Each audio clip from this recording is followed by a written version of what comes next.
Hey guys, welcome back. We are reviewing the entire Justin Baldoni mic drop moment when he put everything on the website. We're going over it all.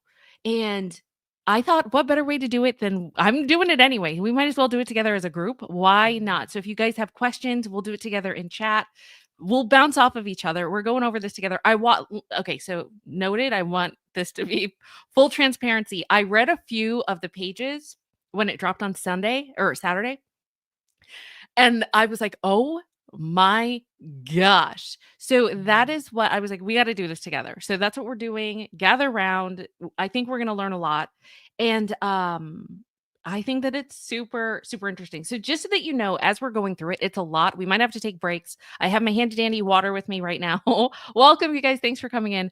Um, but there's some documents where I don't think that they actually want us to look at all of the actual documents because they do a summary because it's very blurry. So when we get to the very blurry parts, I can't read that. Maybe another time I'll try to make it so that we can actually see it. But obviously their intention, because they've reviewed it and it's very nicely curated.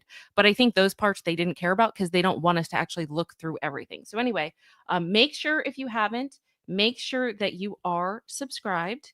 And we're going to start this thing. Let's just get into it, right? Yeah, welcome you guys. Hold on, let me just go to chat.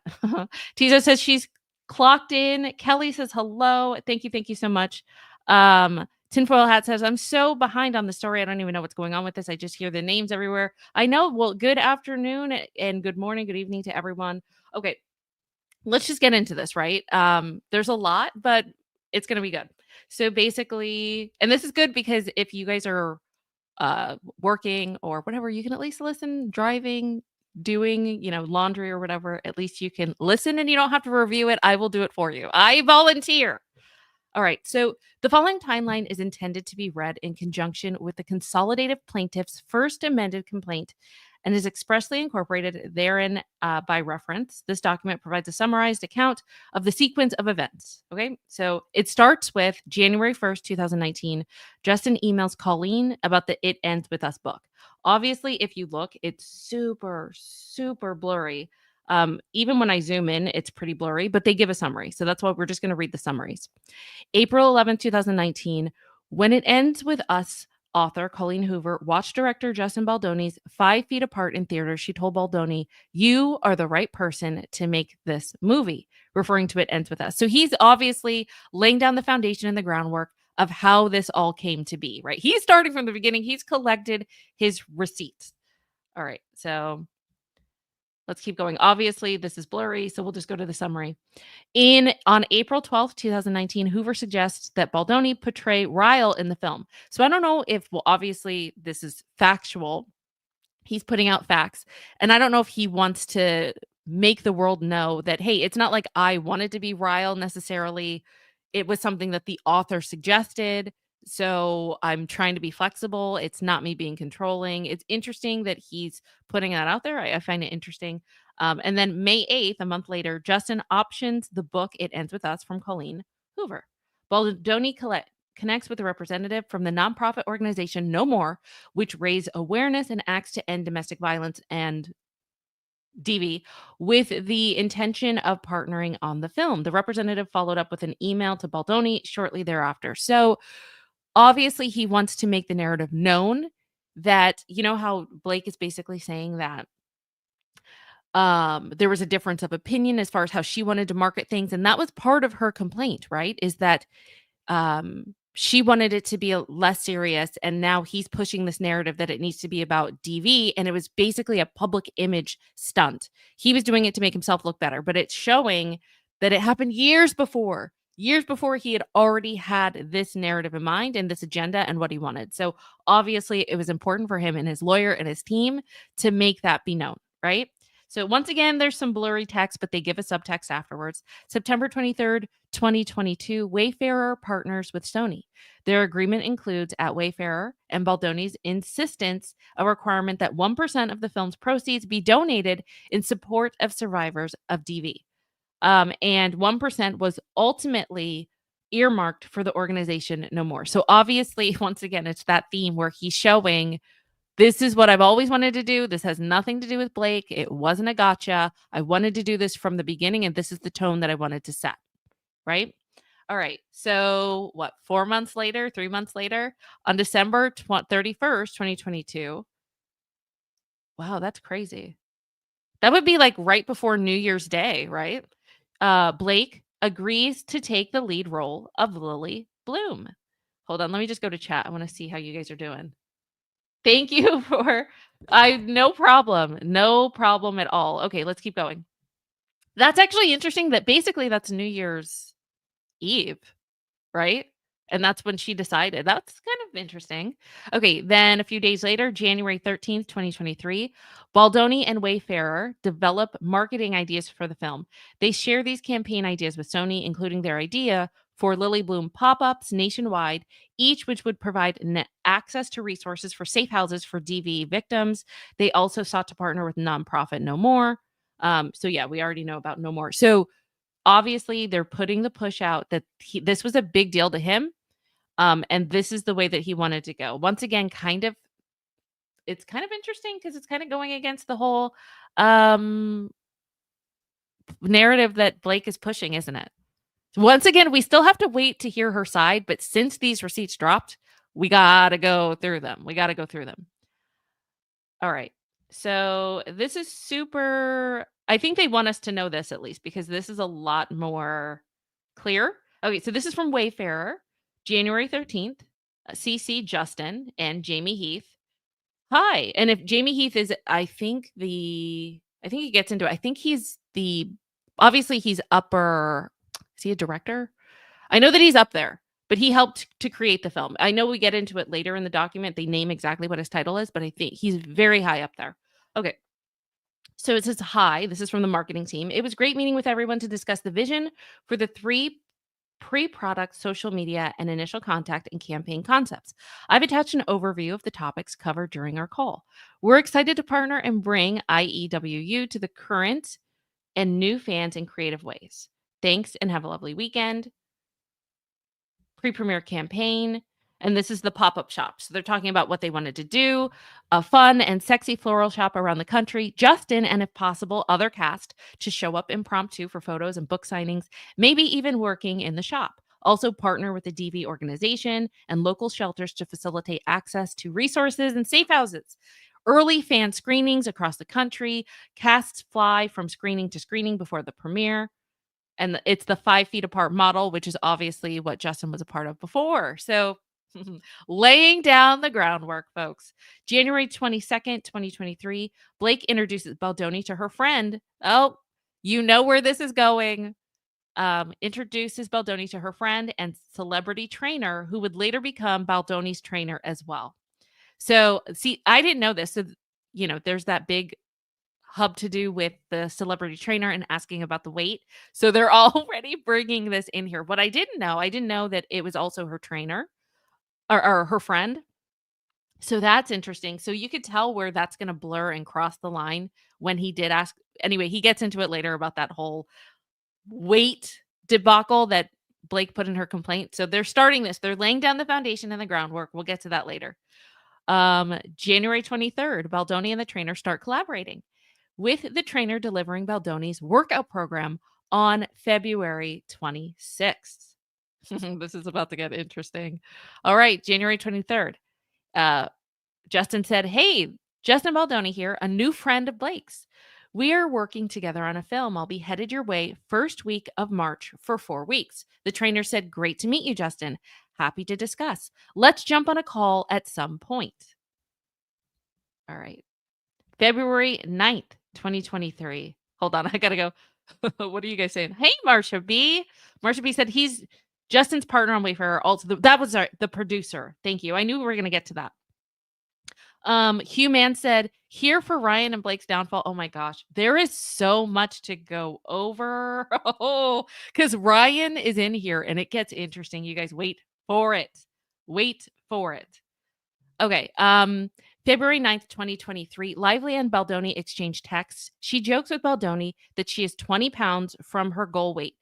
So it's interesting that Blake And see, my mouth was like seriously jaw to the floor as this was going on, because when Blake was first talking about the her complaint and how he was bringing up her weight and asking, I get it. He was saying that he had a bad back, but still, I was like, eh. But it's showing that she's comfortable talking about her weight. I don't know. It's very interesting. So anyway, let me just read this. February 9th, 2023. Blake and Justin exchange texts. She jokes with Justin that she is 20 pounds from her goal weight. Justin responds by disliking the message. So basically, like, boo, like it's not a big deal. Lively thanks Justin for his friendship and support. So we can at least read this. This is not too blurry. Blake said, your friendship support helped me with that also. So thank you. Not holding to anything professionally, just thank you for the friendship side in the meantime. Blake gave like little prayers hands emoji. That's what it looks like, even though it's kind of blurry. And then Justin said, for real, I was worried about you. That's so much to hold. I'm really happy for you.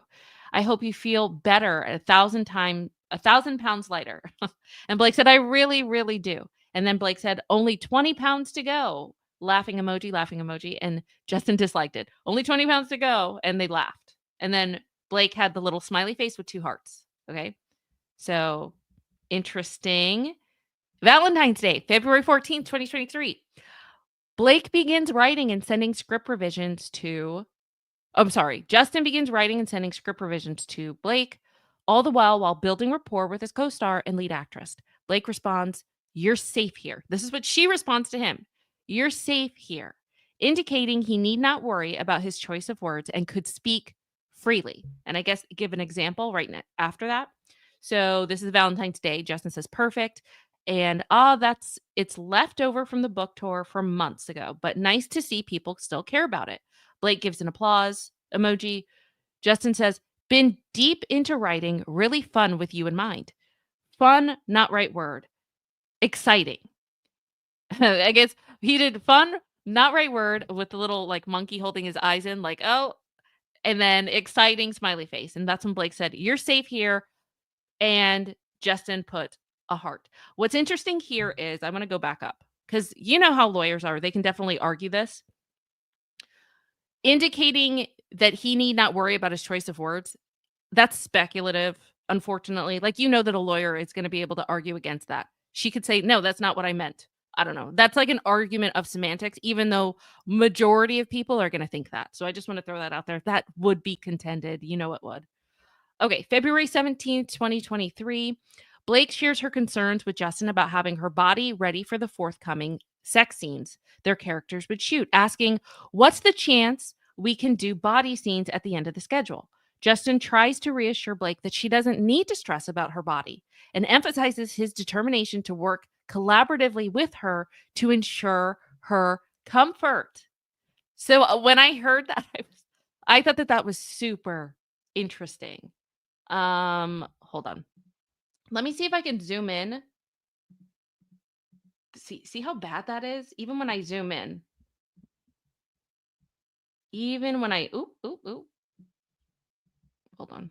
Even when I zoom in, it's still super blurry. So we might just have to do the summary, but I thought that this one, let's see. Blake. Okay. Let's just read this, even though it's super blurry. Blake said, thank you for your voice memo. It is deeply appreciated. You are everything you promised to be as a collaborator. Thank you.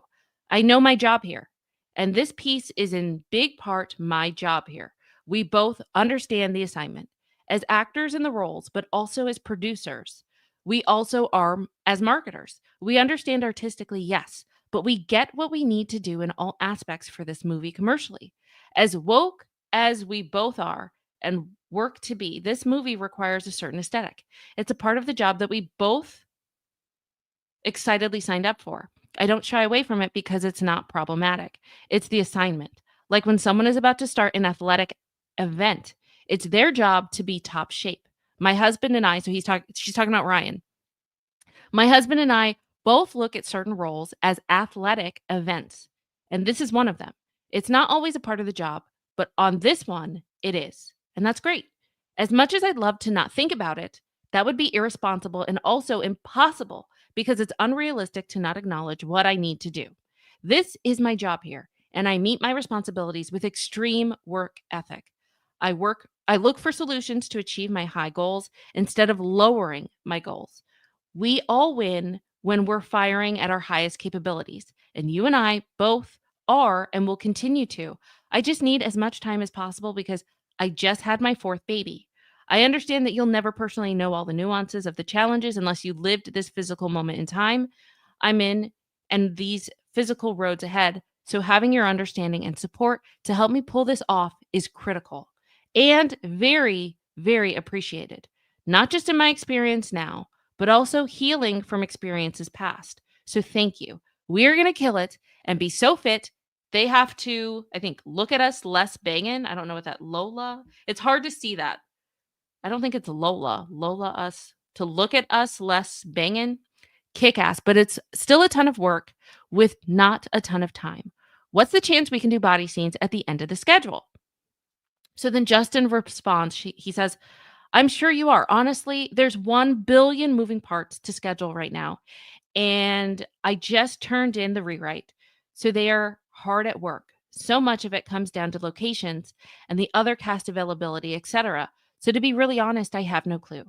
I want you to know you will look amazing. Anything you are insecure about, we will talk through and get creative together and make you comfortable. I just don't want you to stress about your body. It's the last thing you need. As soon as I have a rough schedule that's even remotely accurate, I'll share and I'll make sure the team keeps this in mind as well. Heart emoji. So, wow. Then I think, oh, okay. Blake loved the post. Or no, Justin loved Blake's post in the beginning. All right. So he's already showing, and that's the thing. I mean, I get it. We have to take with a little bit of nuance that maybe there's other responses that was in that conversation that maybe Blake's going to point out with her point of view. Like, no, I responded with this, but this, he's laying out his perspective, right? And it's an interesting one because even then it seemed like he didn't care necessarily about her weight. Maybe things changed. I'm trying to play devil's advocate here. Maybe things changed later, but at some time he was very understanding. And I found that his response awesome, but also I didn't know that she was talking to him about her weight. So it kind of puts a different dynamic and a spin on things. Like I said, we still have to wait to hear Blake's side, but it is very interesting. Oh my gosh. Kristen said, did I miss everything? No, we're just in the beginning. We're in the first few pages. So settle in, get comfy. We're getting into it. It's really going to start to get into the nitty gritty of the details now. Katie says, did someone say Amber Heard? Maybe. Just maybe. Okay. So February 26th, Justin's trainer provides him with a workout.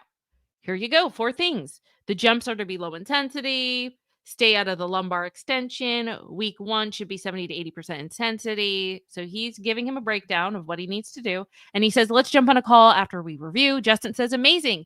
Can't wait to check it out. Thank you. So February 28th, Justin and Reynolds. This is what's interesting. Now we get into Ryan Reynolds, you guys. Buckle in. Buckle in.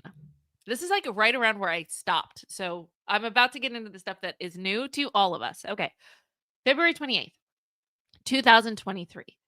Justin and Ryan Reynolds exchanged text messages expressing mutual respect. Here's where the whole conversation with them starts. I'm going to zoom in and I'm sorry that it's blurry, but that's just how it is here. I know. I'm going to try to make the most of it, but let me see. Okay. Oh my gosh, that's really hard to read. Maybe we should just read the summary. I was trying here. See how bad this is? That is really bad. I can't read that. So we'll just do the summary. Blake also sent the sweetest message to my wife. Yeah, it's hard to read. I'll have to try to somehow improve that later. So let me just go back. Let's just do the summary. Okay, March 29, 2023. Blake shares with Justin that she has strep throat, and Justin offered to send her some amazing gut health protocols that help after antibiotics. Blake responds, please. As a result, Justin reaches out to his board certified integrative holistic health coach and connects them. Blake shares that they connected, saying she's incredible. Blake later claimed on her complaint that the health coach was actually a weight loss specialist, and this was all a ruse for Justin to subtly fat shame her. So that's interesting. Okay. Let's zoom in. Let's zoom in. So this is Justin. Okay, so happy that you're feeling better. There's some amazing gut health protocols that help after antibiotics. I can send you if you're interested, but I'm sure you have a ton of that stuff. Blake says, please, literally just off to the doctor now. This is my something. So my body is all out of whack. And Justin says, yeah, I'll send it shortly. Would you want to do it 7 p.m. or 8 p.m.? I can book you 30 minutes or an hour. My gift either way. Blocked for 7:30 if that works for you. If you give me permission, I'll give her your number and we will call you from then. Blake says, perfect. Thank you. Sorry, been on Zooms. Thank you so much. Do you mind passing me her number? I want to be sure that she's not waiting on me. Justin said, sorry, just got out. And she's said that she left you a voice message. Okay. So they're going back and forth about the holistic healer. Okay. So obviously we're going to use that at a different time. Ooh, what's on the right? Hold on. I missed that. The wellness coach. Okay. So Justin, I guess, gave this to the wellness coach, said, co-star Blake is breastfeeding and had to take antibiotics for strep, her second round. Could you recommend a probiotic for a gut rebuilder I can send her? Establishing some goodwill. I'm telling her about you. The wellness coach said, of course. Oh, no, poor thing. She will want to take the trifecta of the 3 I recommend for 3 times as long as she was on the antibiotic. Do you want me to send them to her there? This is super important as it will mess with the baby's microbiome too. We used to use a baby probiotic that was powder form, and that would mix with a tiny bit of expressed breast milk, make a paste with it, and put it directly on the breast so that when the baby would breastfeed, they would take that probiotic too, and we can send instructions. Okay. So let's go back. April 1st, April Fool's Day, 2023. Blake shows up for an in-person chemistry read with potential co-star to play her love interest, Atlas. At the end of the day, Blake sends a message to Baldoni stating that was fun yesterday. What a great assembly of people. She said, ha ha ha, something for the win. I can't wait to meet her. She's sparkly. And thank you and Jamie for such a kind voice note. That was fun yesterday to try on Lily for a moment, but mainly just to get to spend a little time with the core group. What a great assembly of people. I see why you adore Jamie. He's got the goods in all the ways. And Blank is the producer I always wanted, but have never met. And Blank was so sweet and welcoming. So obviously they're Xing out some of the names because they don't want them to be associated with this right now. So all we know is what we need to know. Blank was so sweet and welcoming. It was lovely. Each of those men were so kind and giving their best. I was rooting for each of them, and it was nice to feel what a safe, open, soulful, and encouraging room you create for your actors. Excited to do it all for real soon. And Justin said, loved. Oh, no, he didn't say it. He just loved it. So he hearted her message. April 5th, 2023. Justin hires an intimacy coordinator. Okay. Okay, buckle up. The word intimacy coordinator is now in effect. You know that this is going to be a big deal. So keep your. Yes, that's true, Katie. Katie said Justin had a back injury. That's why he wanted to know about her weight. Agreed. I mean, I'm kind of disappointed in what I'm hearing right now, too. Their rebuttal better be amazing and even a better mic drop than Justin because it's not looking good. I mean, I'm open to it. I'm waiting for it. But it's not looking good. I can say that. It's not looking good. I mean, that's what it's looking like. Okay, Kieran, can I just say, Kieran said, personally, I think Ryan is behind most of this. Blake is a mean girl, but Ryan was egging her on the whole way. I just got through. And buckle up, you guys, if you haven't read this, because we're going detail by detail. And I stopped probably about 2 or 3 pages after this. And you can see how in-depth Ryan gets with this because a lot of the messages that we're about to read are clear and we can actually read it. So we're getting to that. Agreed. And I haven't even gotten to all of it. So it's going to be very interesting. Okay. Here we go, guys. We start with the intimacy coordinator. The so infamous Okay, so April 5th, Justin hires an intimacy coordinator and texts Blake to coordinate a time for them to meet. Blake, this should be in big red bold letters. Blake declines. This should be in all caps. But I get it. They're keeping it professional. Blake declines to meet with the intimacy coordinator ahead of filming. This is making so much sense, at least on his side. Like I said, we still need to be open with what Blake's saying, but from his perspective, this is making a lot of sense. Okay, so here's Justin's text. Just hired intimacy coordinator who I love will set up to meet FT with her next week for intro. I'm full time. I don't know. To meet full time with her next week for intro. And Blake liked that post. And Blake then responded, I feel good. I can meet with her when we start. Thank you, though. So Justin liked that. So interesting. So she's pushing it off. Okay. And then Justin, I guess he forwarded that. Okay, yeah, screenshot. It says screenshot. Justin took that screenshot and sent it to a producer and said, "Hey, FYI, just wanted to tell you about this. Seems she doesn't want to meet the intimacy coordinator until we start, which may mess up the workflow." You guys, you're going to see, and I started to get a lot of sympathy. You are going to see messing up the workflow, making a lot of delays, things being difficult. At one point, Justin says that he's terrified of having to deal with her. Like, it gets insane. And this is before I think even she brought up any type of harassment or anything like that. But we're gonna have to deep dive into the dates at a later date. But anyway, so starting to mess with the workflow, you're gonna see a theme. I'm just letting you guys know.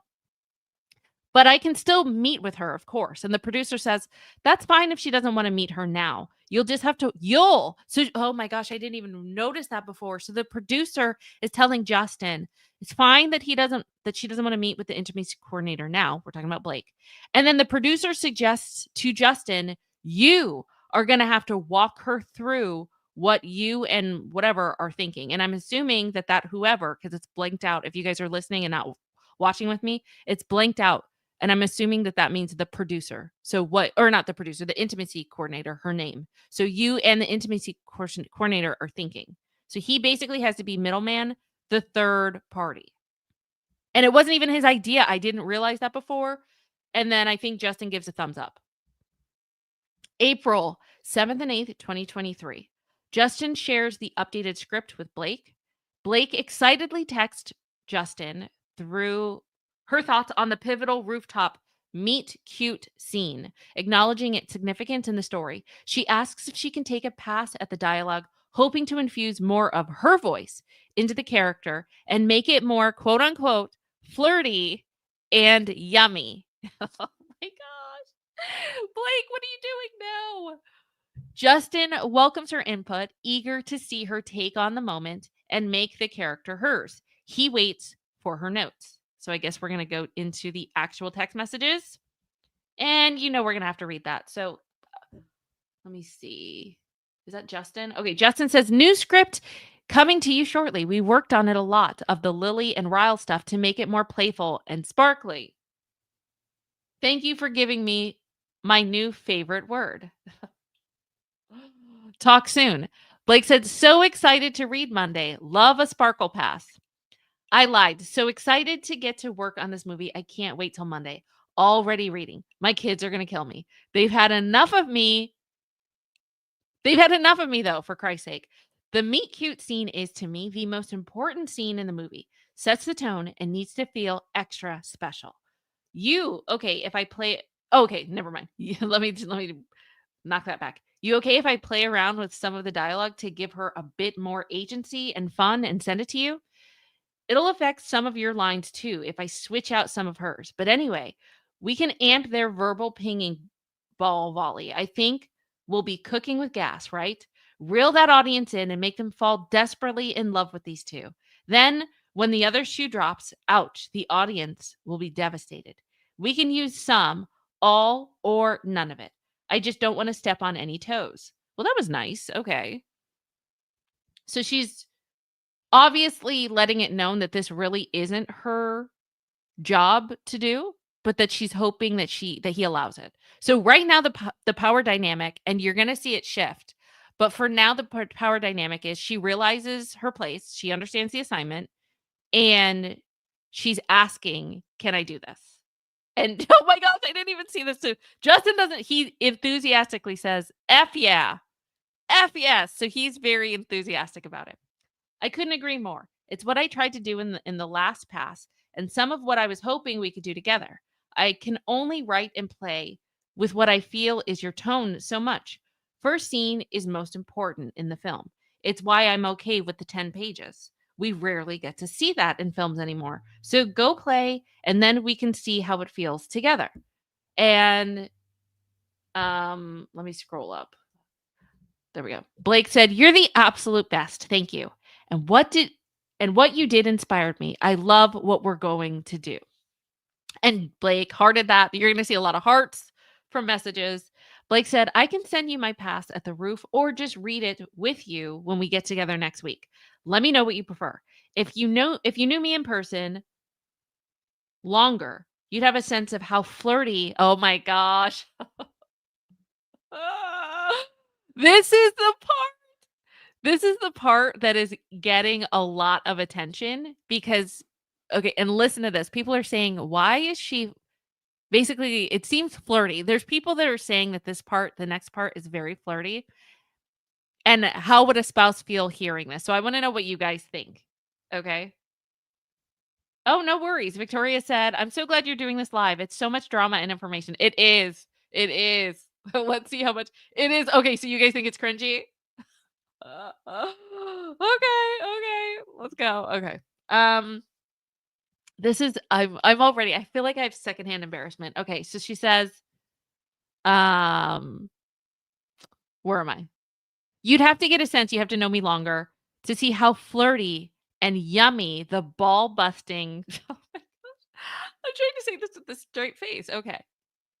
"If you knew me in person longer, you'd have a sense of how flirty and yummy the ball busting would play.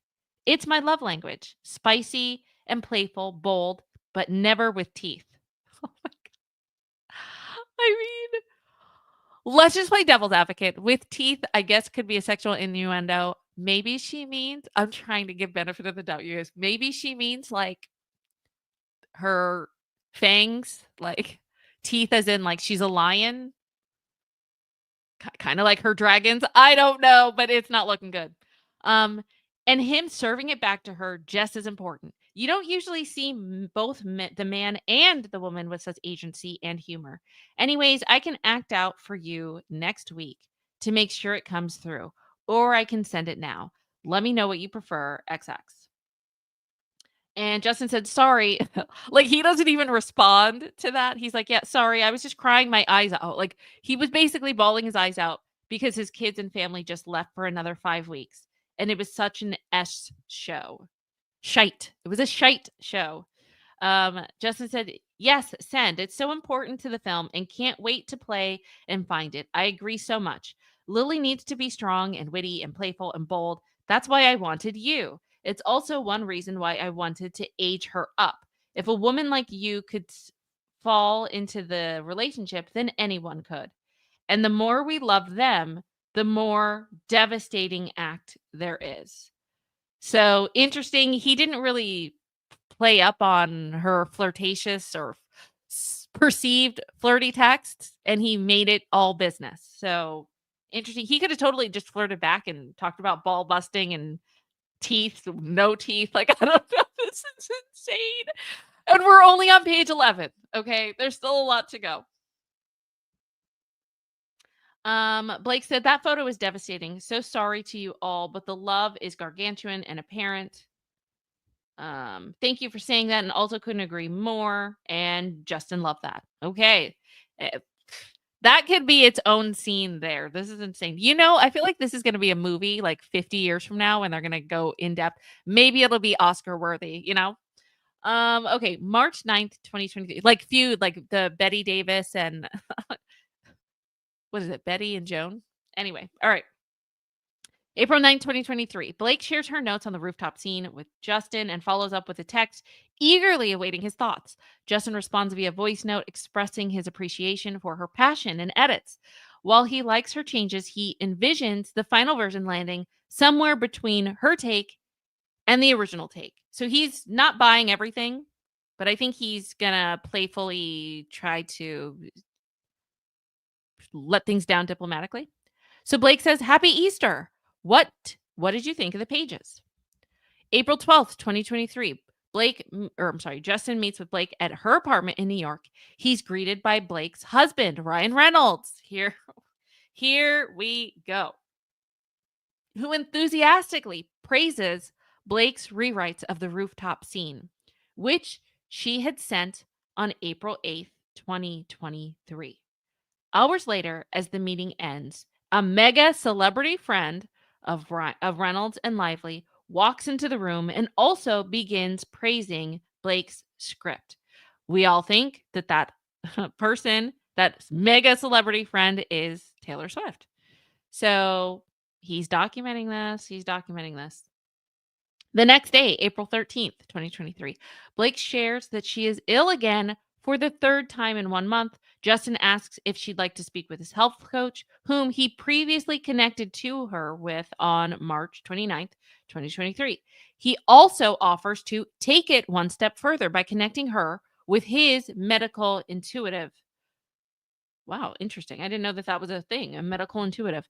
Blake later claimed that the health coach was, quote unquote, not what Mr. Baldoni had represented her to be, and alleged that she was a, quote unquote, weight loss specialist. She further claimed in her complaint that this was yet another attempt by Justin to shame her for her body and her weight. Interesting. Blake, I can't wait for you to drop your receipts, but right now this ain't looking good. Okay, let me see if I can read this.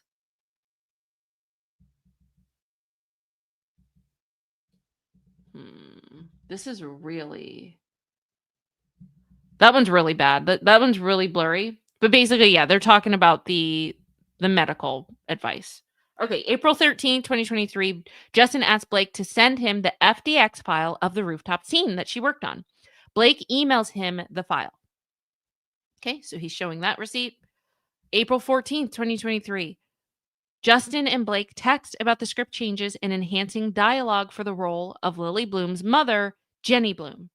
Justin conveys he is happy for Blake to share her notes, but ultimately wants to run any changes by the scriptwriter out of respect. Sounds right, right? That sounds like the ethical thing to do. Blake agrees. Good. I'm glad she did. In the wake of the meeting 2 days earlier in the presence of Reynolds, her husband, Ryan Reynolds, and their mega celebrity friend, who Lively described as her dragons in a lengthy text to follow, Justin felt obligated to text Blake, saying that he liked her pages and hadn't needed Ryan or her mega celebrity friend to pressure him.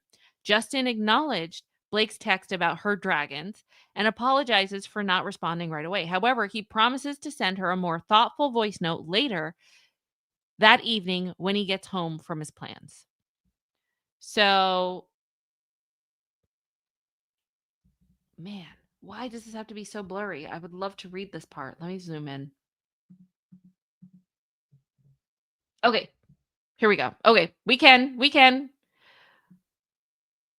Because this is obviously one of the biggest contentions. We got to read this. But I wish that they had, come on. These are like lawyers making millions of dollars. Could we not have had this is so blurry, you guys. Did you not check this? Like, this should not be as blurry. But anyway, Blake said, I took a look at Jenny's scenes. It's always different when you read with yourself in mind as a character. I see why a higher caliber of talent isn't working out. It doesn't feel like Jenny has a point of view. If she's going to care so much but what's on the surface or appearances, we have to at minimum see what's underneath. We need to see where that comes from. Or if we don't have the runway, we need to give her more faceted depth in what we do see of her. I think we're missing an opportunity to see more of Lily in her mother and vice versa. It would help make the characters pop and feel indelible. Anywhere we can undercut all the drama and irony, effervescent characters, and unexpectedness, our movie will sing. I think it's a quick pass that doesn't add page count. I'm happy to take a run at it if you send me the script via FedEx or FDX. I can also play with anything else that needs a little magic to help fast track some of the conversations in rehearsal. Or if you prefer, I can stand down. Please let me know. So that's interesting. She keeps saying that she can stand down. She knows that this is not her job. So that's interesting. That was one of my questions before is did they promise her something and then they went back on their word? Because she does talk about, hey, this has happened in the past. They tell me that I can have creative, not control, but creative input, and then they kick back.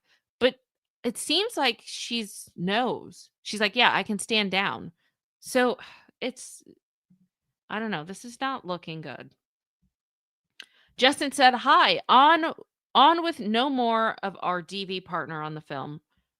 I think you're exactly right. So well said. Happy for you to take a pass. Love what you did with the rooftop, but out of respect, will want to run it by my uh by Christy, but I think it's the scriptwriter.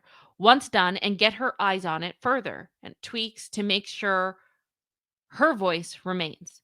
Ooh, that's a really interesting. He wants to make it with her voice as well. Okay, that's interesting. Wait, Christy. Okay. I just canceled my next meeting. I have an hour. Do you want to hop on Zoom and we can jump onto the final draft together and collab in real time? Hope this makes you smile, he said. And she said, cute, nailed her dolly, so fun. Sorry I missed your text earlier. And then Blake said, so I think they wanted you and me to see how they felt about the work because they've been by my side far too many experiences where I've been overlooked. Oh, okay. Here's where the kind of the guilt trip comes in. I spoke to you about this when we first met. They've watched me handwrite scripts because the director is too afraid to send the FDX file, yet he claims, I don't know what that is, and it has, yet he scans and has someone hand me all 120 pages of my pencil rewrites. They've watched me be hired as a writer and paid a significant fee for it, but on the condition that I never ask for credit, which I could give a shit about. It's more the principle of the dynamics at play. They've watched the other side of it too, where I'm told at signing on that I'm wanted as a true collaborator. But once we get to work, I'm really just wanted as a yes man, audience, and actor. Both Blank and I don't know if that's Ryan. I don't know why they would blur that out, but both someone and I have established themselves as absolute titans. Maybe Taylor. I don't know, but whoever it is, I think it's the mega celebrity friend. Both Blank and I have established themselves as absolute titans as writers and storytellers outside of their primary gig, just singing or just acting or just someone directing. I'm so lucky to have them as creative barometers, but also to have them as people who prop me up and make sure I'm seen for all that I can and do offer because they know firsthand all I contribute. They also know I'm not always good at making sure I'm seen and utilized for fear of threatening egos or fear of affecting the ease of the process. They don't give a damn or a shite about that. And because of that, everyone listens to them with immense respect and enthusiasm. So I guess I have to stop worrying about people liking me. Well, obviously she does. She doesn't give a damn, does she? If you ever get around to watching Game of Thrones, you'll appreciate that I'm Khaleesi. And like her, I happen to have a few dragons. This is so cringy. For better or worse, but usually for better because my dragons also protect those that I fight for. So really we all benefit from those gorgeous monsters of mine. You will too. I promise you. I can promise you. Wow. That's interesting. Let me go back to chat. I just want to see what you guys are saying. Male Adam said, I've been a fan of Justin since Jane the Virgin. He's genuinely a good man. His parents did so right about him. People can't believe it because he's a good looking, muscular man in Hollywood. Okay, interesting. Ezreal said, she is so Delulu. It's an interesting one. It's an interesting one. And Justin responds, hi, wow, wow, wow. Thank you for writing this. I have so much to say. I'm sorry for the slow response. I gave a talk tonight to a bunch of Baha'i youth in the city, and your message came through while I was there. So I haven't had a time to respond. This is hard to read, you guys, because this is blurry. So I'm trying to do my best. Going to send you a voice note when I get out of the Uber. Hope this doesn't wake you. So he sends the voice note. Okay. Some morning thoughts in addition to my 2 a.m. incoherent ramble. Oh, so that's the voice memo. Oh, that's interesting. Okay. Have you guys heard the voice memo, the 2 a.m. voice memo? If so, I will just keep going. If not, we will listen to that. Have you guys heard the 2 a.m. voice memo? Let me know in chat. Put a 1 if you have, put a 2 if you have not. Because we can go ahead. We can do the voice memo. What do you guys think? I think we should listen to that. Okay. Let me grab that while we're waiting. And by the way, if you have not subscribed, make sure to subscribe. That would be amazing. All right, let me try to find that. I'm going to let me go there. Okay. Let me find that. Justin Baldoni voicemail. That's what we're going to do. We got to do this in order. 2 a.m. voice memo. We got to listen together.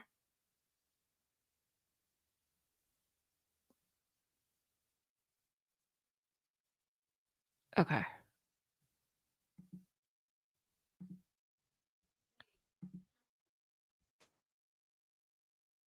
We don't want to hear this. Okay. So we're just going to listen. We're going to listen.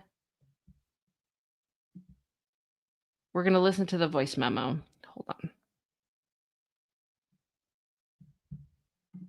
I'm pulling it up now.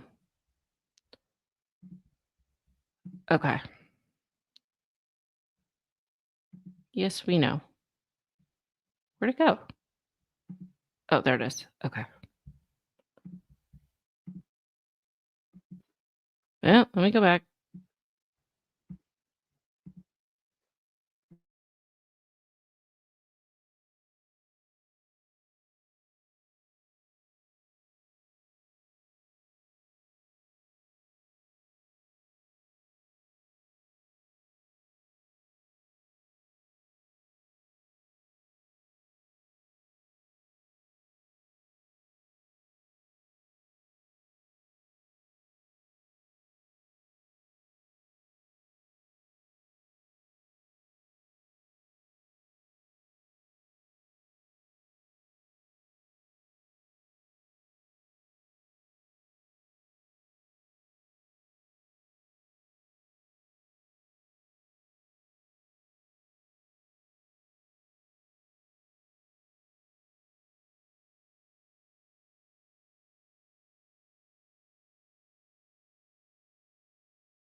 There's no audio?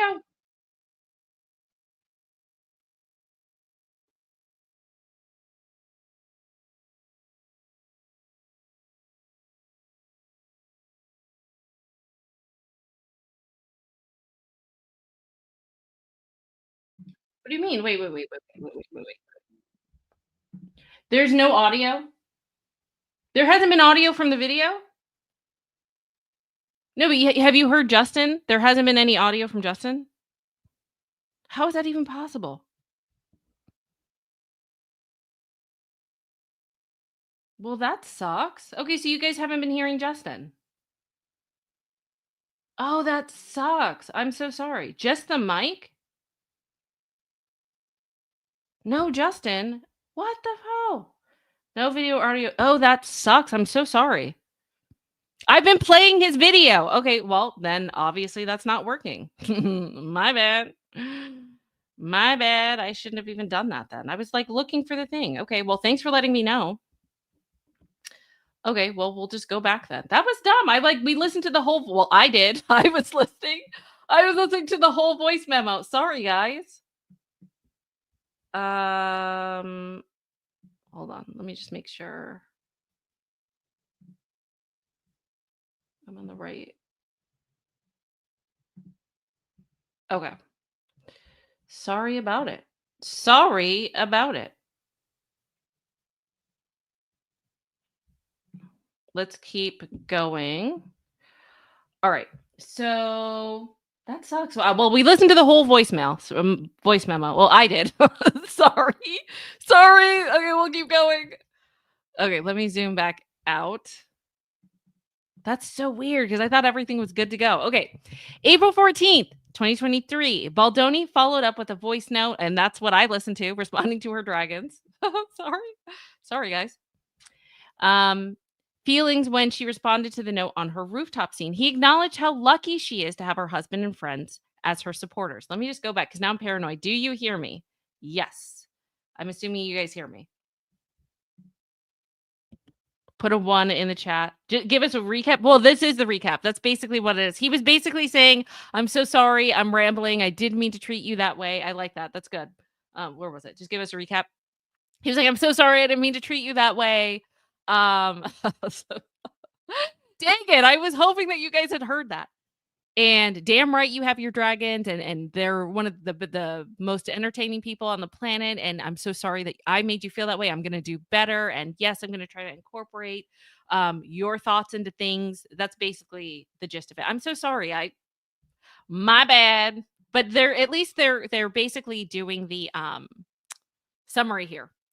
Okay, so he also emphasizes with Blake's frustrations and having faced situations in her career where she was overlooked or not made to feel like an equal collaborator and hoped that their collaboration on the film would set a new standard for how she would be treated. Ultimately, Justin tried to convey that her thoughts are always welcome and he is excited to be working with someone of Blake's caliber and all the value she brings to the film. Yeah, basically that's summarized way better than me. All right, so April 15th, the next morning, Justin ready to continue work, followed up with his voice note, his 2 a.m. voice note, with a text message to share additional thoughts on the script. Blake responded, thanking him for the thoughtful messages and promising to always do things in service of their shared goals. So let me zoom in because this is important. This is a big part of it, right? Her and her dragons. So Justin wrote, some morning thoughts in addition to the 2 a.m. semi coherent rambling. On the things that we've been hardest about with the adaptation and all the rewriters is playing against the source material. I've rewritten the rooftop scene so many times, and even though I've changed the movie considerably in many areas, I've kept it very close to the book in others.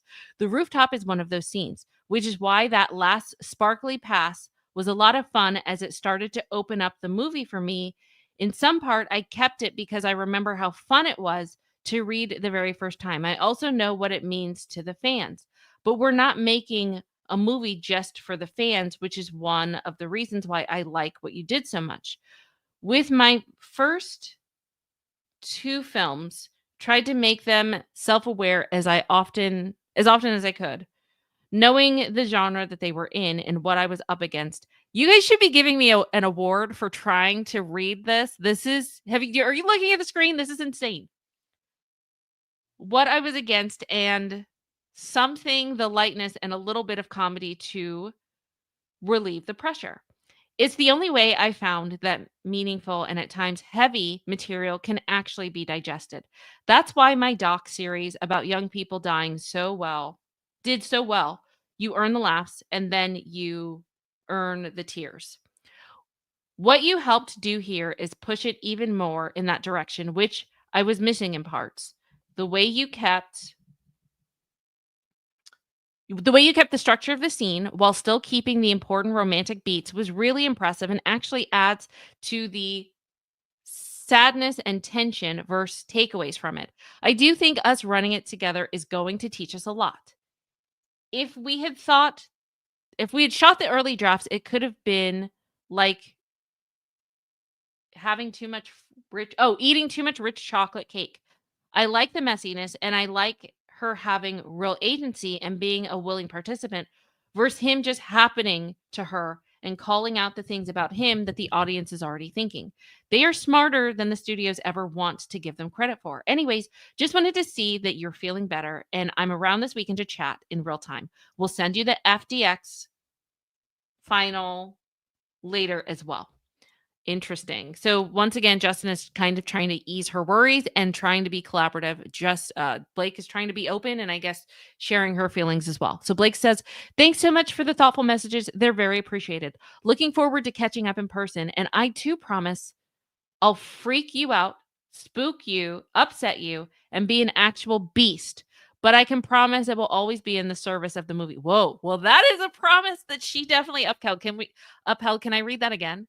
She said, "I too promise I'll freak you out, spook you, upset you, and be an actual beast." Okay, we need to write that down. I need to screenshot that. That is insane. Um, because that actually happens. Whoa. Talk about foreshadowing. Woo. But I can promise it will always be in the service of this movie and our shared goals. But I will always apologize. Are you apologizing now, Blake? I appreciate being able to communicate open always. And Justin loved that message. Okay, let's zoom back out. Woo. Okay, Brian Skellner. I know I'm butchering the name. We're just going to call him Brandon. Brandon, April 20, 2023. So Brandon is cast. Okay. In It Ends With Us. And then here it goes, April 20th, 2023. This is basically 2 years ago, guys. Concerns about Blake's undue influence over the film began to grow even more before filming started. We're zooming back in. Wow, that didn't take long, did it? This is interesting. Producer. This is producer. He cannot let her have opinions on everything. And Jamie Heath says, "Blake?" And the producer says, "Or she's going to be co-directing this film." Yes. And then Jamie Heath says, "Yeah, we're talking about that a lot yesterday." Producer said, "Exactly. This is why everyone is starting to lose it." Oh my gosh. Everyone, I know that the producer speaking collectively, but it seems like this was an overall consensus that she's starting to become a nightmare. This is why everyone is starting to lose it. We've been talking about the same thing for months. Then Jamie Heath, I think another producer, but obviously he's part of the film. I wish that they would say what his role is. Do you guys know? Or say it again in chat because I keep forgetting. I thought he was producer, but this is another producer. Okay, so Jamie says, "Yep, it's starting to get resolved." And the producer says, no, it's not." So they're also imploring. So it's not just Jamie or Justin that's putting out this narrative. It seems like most of the cast and crew is like, this needs to be done. And this producer is putting their foot down. I think Jamie and I don't know if he's a co-owner, but he's up there as far as being involved in the film, owning the film, maybe not owning it, but being up there as a voice of leadership. So the fact that the producer is saying, no, you need to do more is an interesting narrative. One that maybe, and I know it's just my speculative opinion, but I was thinking the push was more just Justin and Jamie. But even the producers are being like, "No, dude, you need to do more," which is interesting. Let me see what you guys are saying. This says, "Get him, Blake. Justin, it's phony baloney." Okay, interesting. Interesting. So we got both sides. They're saying Blake is a snake. Also, they're saying Blake. Well, no, that Justin is phony baloney. Interesting. See, I like that we have all sides here. Okay, let's keep going. April 21st, 2023. Justin meets with the intimacy coordinator. Here we go again, the intimacy coordinator, to discuss how to shoot the sex scenes. Oh, so take note, you guys, because this is one of the biggest bones of contention in Blake's lawsuit. Okay.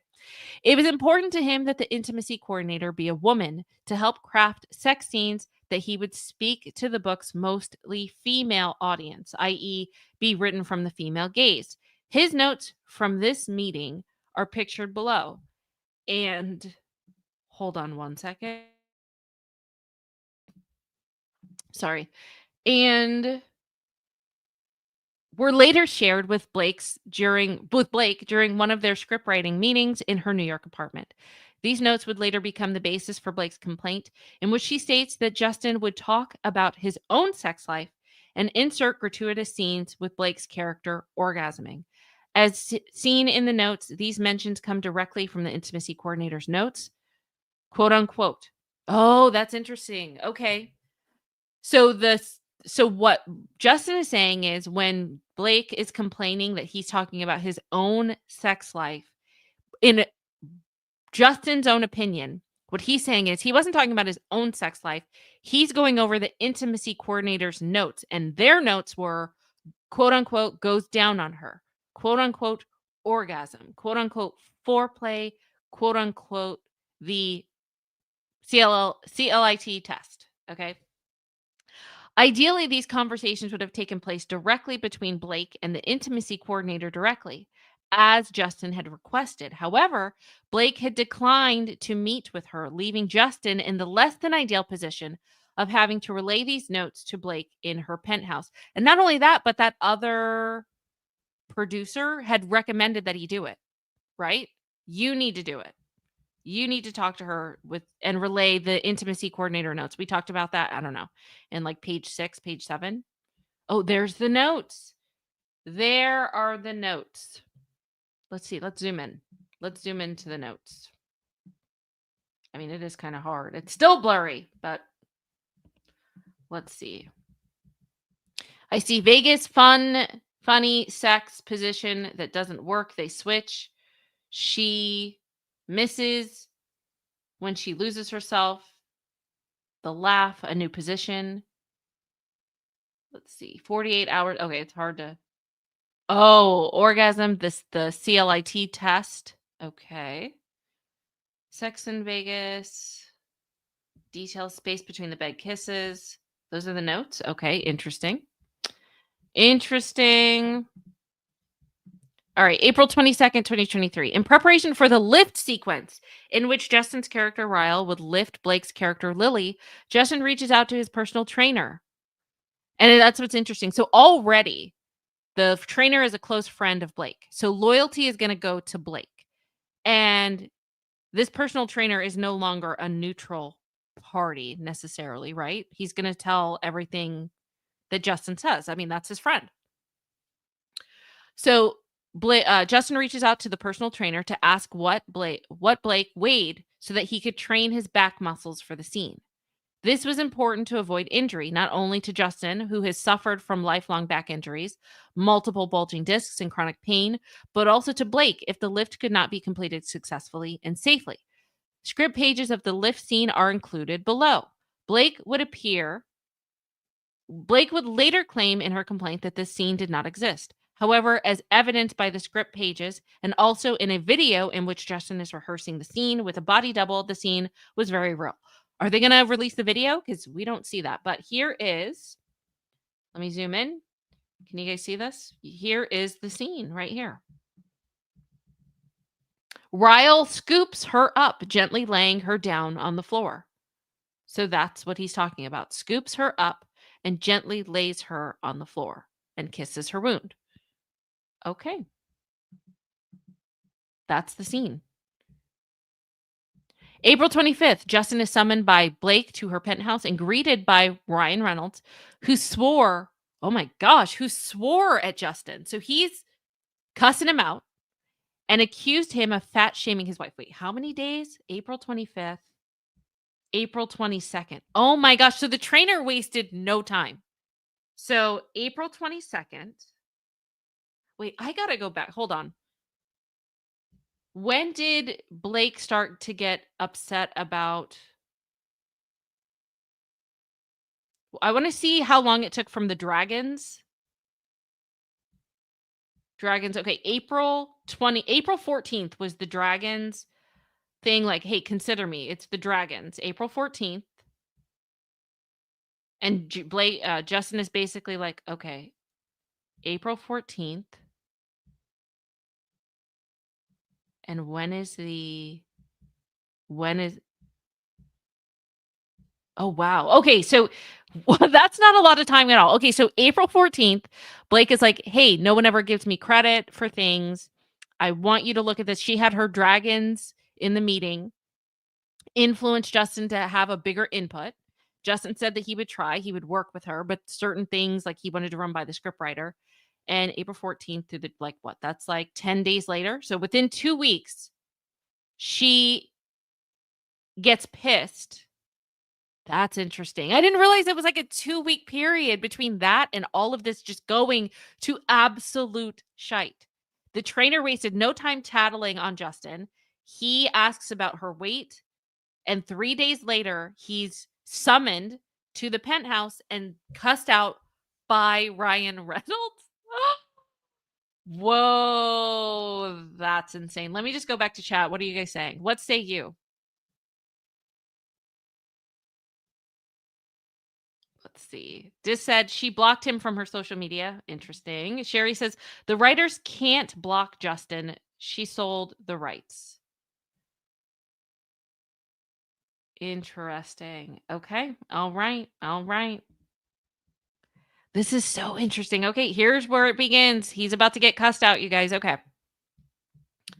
So Ryan Reynolds swears at Justin, accuses him of fat shaming his wife. How dare you effing ask about my wife's weight? What's wrong with you? The tone from Ryan and Blake was so aggressive that Justin felt he had no choice but to offer repeated and completely unwarranted apologies for what was a good faith and reasonable question to a trainer, not Blake. Reynolds demanded that Justin remove the lift scene entirely. In Blake's complaint, she falsely states that the scene wasn't even in the film, suggesting it never existed. Contrary to her attempt to manipulate verifiable facts, the only reason the scene was not in the film is that Blake and Reynolds and Ryan demanded it be removed. That's crazy if true. Like I said, we're listening at Blake, you have a lot of explaining to do. I don't know if you can do it, girl. This is not looking good. Not looking good at all. Okay, that the only reason that the scene was not in the film is that Blake and Ryan demanded it be removed, despite the fact that it had already been rehearsed with a stunt double. Accommodating Blake, Justin rewrote the scene with her, despite the fact that for creative reasons, he felt the scene was necessary. Oh my gosh. Why would he care? Why would Ryan Reynolds care that much about a lift scene? Why would he even have to be involved in that? That is so overstepping a boundary, you guys. In my opinion, if this story is true, I'm going to keep putting in caveats. If this ends up being correct, because obviously there's going to be another point of view from Blake and Ryan. But if and it does make sense, I don't know, it's going to be interesting if they can somehow prove that there's more to the story, but that's like a boss coming in. That's like you guys inviting your boyfriend, your wife, your husband, your to your job and your husband or wife or boyfriend or girlfriend barking orders at the boss, that doesn't work that way. This is insane. Okay, so he rewrote the scene to once again try to be accommodating. Okay, Justin was stunned by Blake's accusation because when Blake had earlier expressed concern about her postpartum figure on February 17th, 2023, that's right, and February 24th, 2023, we went over those. Justin genuinely reassured her that she did not need to worry about her body. In fact, it was Blake who insisted that she be fit for her role, despite Justin's assurances. That is true. I can see his perspective. We read that. In this meeting, where Justin was aggressively confronted by Reynolds and Blake, Blake told Justin that if he could not get on board with how she worked, he still had 2 weeks to recast her. So he's given her, oh, wow, she's given him an ultimatum: either figure this stuff out and work with me, or I'm walking. Damn. Are these the dragons and the teeth, no teeth that you're talking about, Blake? This is crazy. Craziness. As Blake well knew at the time, it would be impossible to recast her without incurring millions in expenses for a film that was already half shot. In addition to financial repercussions, it would cause the studio and Justin severe reputational damage, including their relationship with Sony, the film's distributor and financiers. Thus began a pattern of demands by Blake and the acquiescence of Justin. He opted to get on board for lack of a viable alternative. Oh my gosh. Wow. April 25th. How long is that after the Ryan cussed him out? Hold on. April 25th. Oh, the same day. Okay. Oh my gosh, there's more. What a bad day for this guy. The line producer on the film shares concerns that the ballooning, oh my gosh, on the same day. So the same day that he's summoned over to Blake and Ryan's house, he also gets and gets cussed out and has to rewrite a scene. The line producer on the film shares concerns about a ballooning wardrobe budget. What a bad day. April 25th, 2023, not a good day for Justin. The ballooning wardrobe budget from Blake's takeover, stating that it was quote unquote way more than she had ever seen wardrobe go over budget with the initial spend. As mentioned in the complaint, the wardrobe budget ballooned. And here is the message. The line producer says, "Hi to all. Wardrobe's budget for spending is $185,000. Normally, wardrobe overspends and then does tons of returns and ends up in budget.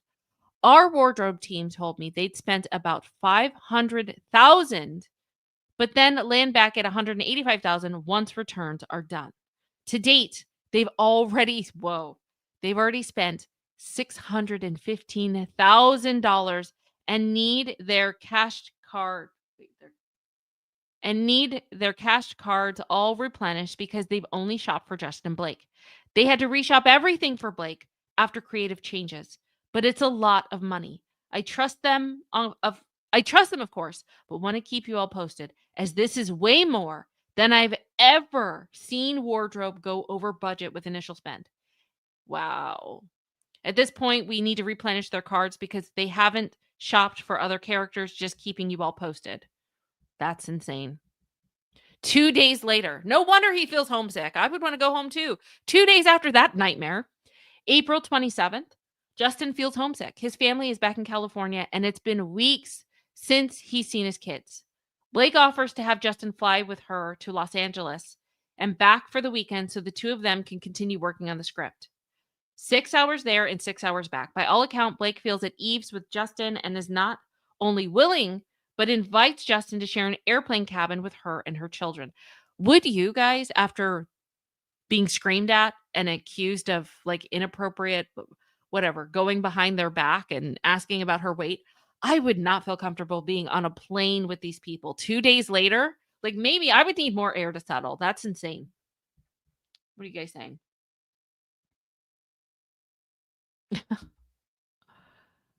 You think so? Her costume choices were bad? I don't know. She did great with the media tour, I think. Okay, let's keep going. Whoops. There we go.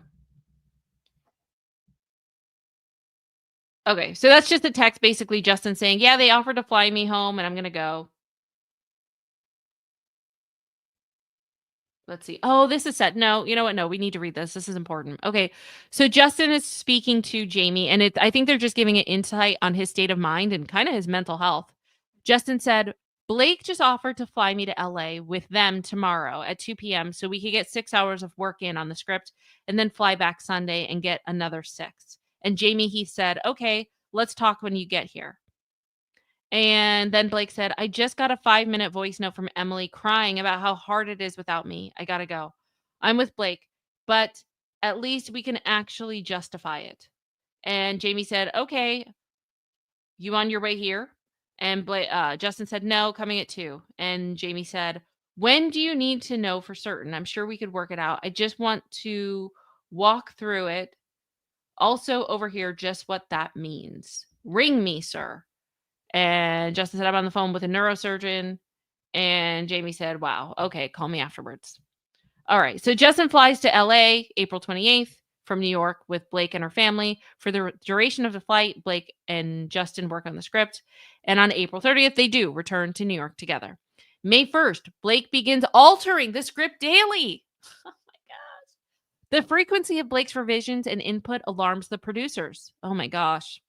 Alarms the producers who anticipate that her interference would persist every day of the shoot and disrupt the carefully planned production schedule. This is a producer, May 1st at 5 in the morning. This is on her mind or his or her mind at 5 in the morning. You know, it's been bothering them all night. Producer says, are you listening to this? She's fixing the script. I think Blank's advice was actually wrong. Blake is now directing the movie. This is bad. Jamie Heath says, I'm listening. Talking through it is better than not. Seeing what's possible. As long as any decision is done with approval, not for something that was already intimately planned. This will be. Oh, wait. Okay. Then the producer saying, not for something that was already intimately planned. This will be every day of the shoot. And Jamie says, I know. Not what we can, not sure what can be done, honestly, at this point in terms of blank, referring to Blake.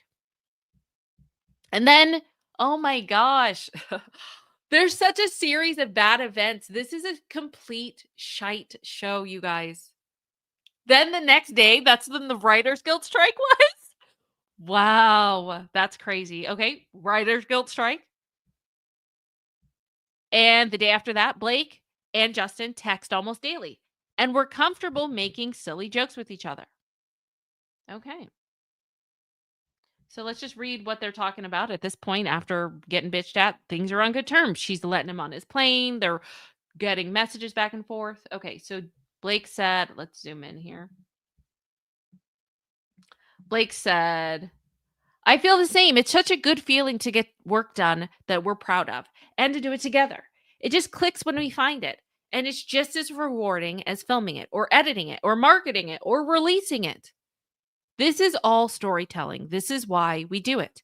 Blake said, thank you for your collaboration. I'm really proud of what we're doing. And Justin said, oh, Justin loved it. He loved that. And said, I like sentimental Blake. And Blake said, never met her. And Justin said, I also like asshole Blake. Don't worry. Okay, have a good night. And Blake said, I've met her. And so have my suppositories. Good night. I think that's an infamous one. We've seen that. Okay. And Justin laughed at that. Oh, yeah. Okay. A lot of us have seen that one. May 5th, Wayfarer holds a respect in the workplace meeting via Zoom with the production team to review appropriate on-set behavior and other HR-related matters before principal photography begins. This is the standard part of pre-production and employee training. There it is.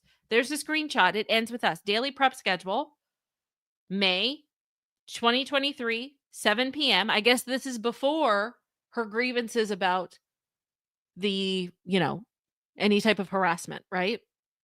So there it is, 12 p.m. noon. Respect in the workplace meeting via Zoom. May 5th, 2023. Justin emails the intimacy coordinator. Here we go again. About his notes on sex scenes after discussing Blake's comfort level with her. Justin emphasizes that the way these are shot and what is shown will be a collaboration between Justin and Blake. Due to illness in Blake's family, the Vegas shoot, rescheduled for May 28th, or I'm sorry, May 8th, was canceled. Additionally, because of production delays and strikes, none of the outlined sex scenes were filmed during the May and June 2023 production window, phase one. These scenes were all postponed to phase two of production, which resumed 7 months later. Okay. Oh, we're going to have to read this. So this is Justin, subject sex scenes, and it's to the intimacy coordinator and Jamie Heath. It says, please note, the way that these were shot and what is shown will be a collaboration between me and Blake. Let me zoom in because this is kind of blurry. Okay, first love scene should be. Okay, this is from Justin. He's putting this to the coordinator. First love scene should be passionate and sexy. Should be choreographed in a way that shows a glimpse into their power dynamic. She's in charge, and then he takes over. Two strong personalities coming together as one. In terms of sex and what is shown, we should see two naked bodies in various positions, but only flattering ones Blake is comfortable with. Her choice. Her on top, him seated and holding her, him on top, all sensual and beautiful. No nudity. We should be able to go wide with orientation, but the majority of the work should be done in close-ups, 50-50. I imagine side boob, an outline of the butt in close-ups if she's comfortable. I'm fine showing my butt, female gaze. Female gaze. This will be pelvis movements, but no big O, no oral. Hands should be able to grope various body parts. If Blake is comfortable showing Ryle kissing her belly, then leaving him in frame, I don't know, for a moment and then staying on her face. I think that's something women would like to see, but also fine not doing it, as I know that that's something off limit, as I know something that's off limits, but wasn't sure about implied oral. Okay.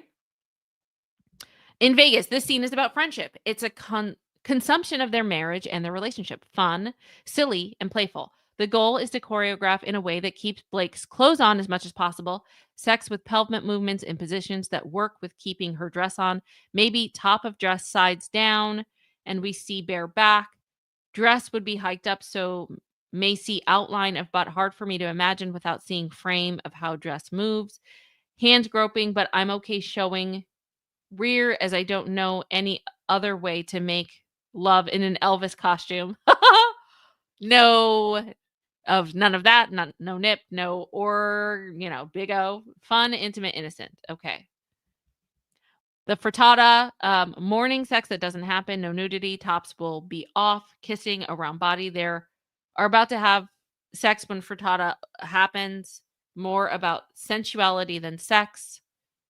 Onesie makeout. They come in drunk, making out in onesies. Loss about seeing bodies and sex. More about onesies coming off. I'm fine if Blake wants to just me take mine off and we make it playful. Okay. So that's his vision. He sends that to the intimacy coordinator and Jamie. May 8th, as production was set to begin on its first days of shooting in Vegas, a member of Blake's family falls ill. Justin shares his prayers and wishes for their speedy recovery. Meanwhile, production is left to manage the fallout and attempt to recoup costs from the canceled shoot. Justin said, "My whole family is praying for you guys, and blank is sending love." Blake says, "Thanks so much. I'm horrified by the timing. Thank you for all of your support. This has been brutal. Gonna be okay. We're both gonna be good. Just need to get through it." Justin said, "So happy. Blake is going to be okay. Rest well." And Blake said, "Excited to get home. This was intense. You around tomorrow or Thursday to go over the finalized script?" May 8th, Blake's attorney is provided with a nudity writer in which Wayfarer includes an intimacy coordinator approved nudity writer, followed by a written confirmation of the approval. For clarity, providing the intimacy coordinator approval, nudity writer serves as confirmation that Blake and the intimacy coordinator discussed and mutually approved the sex scenes. Interesting. Notably, the sex scene scheduled for the week of May 2023 had to be rescheduled multiple times due to illness and subsequent strikes. That's interesting. Okay, I just have a question. What is a nudity writer? I want to look that up. Hold on. Nudity writer.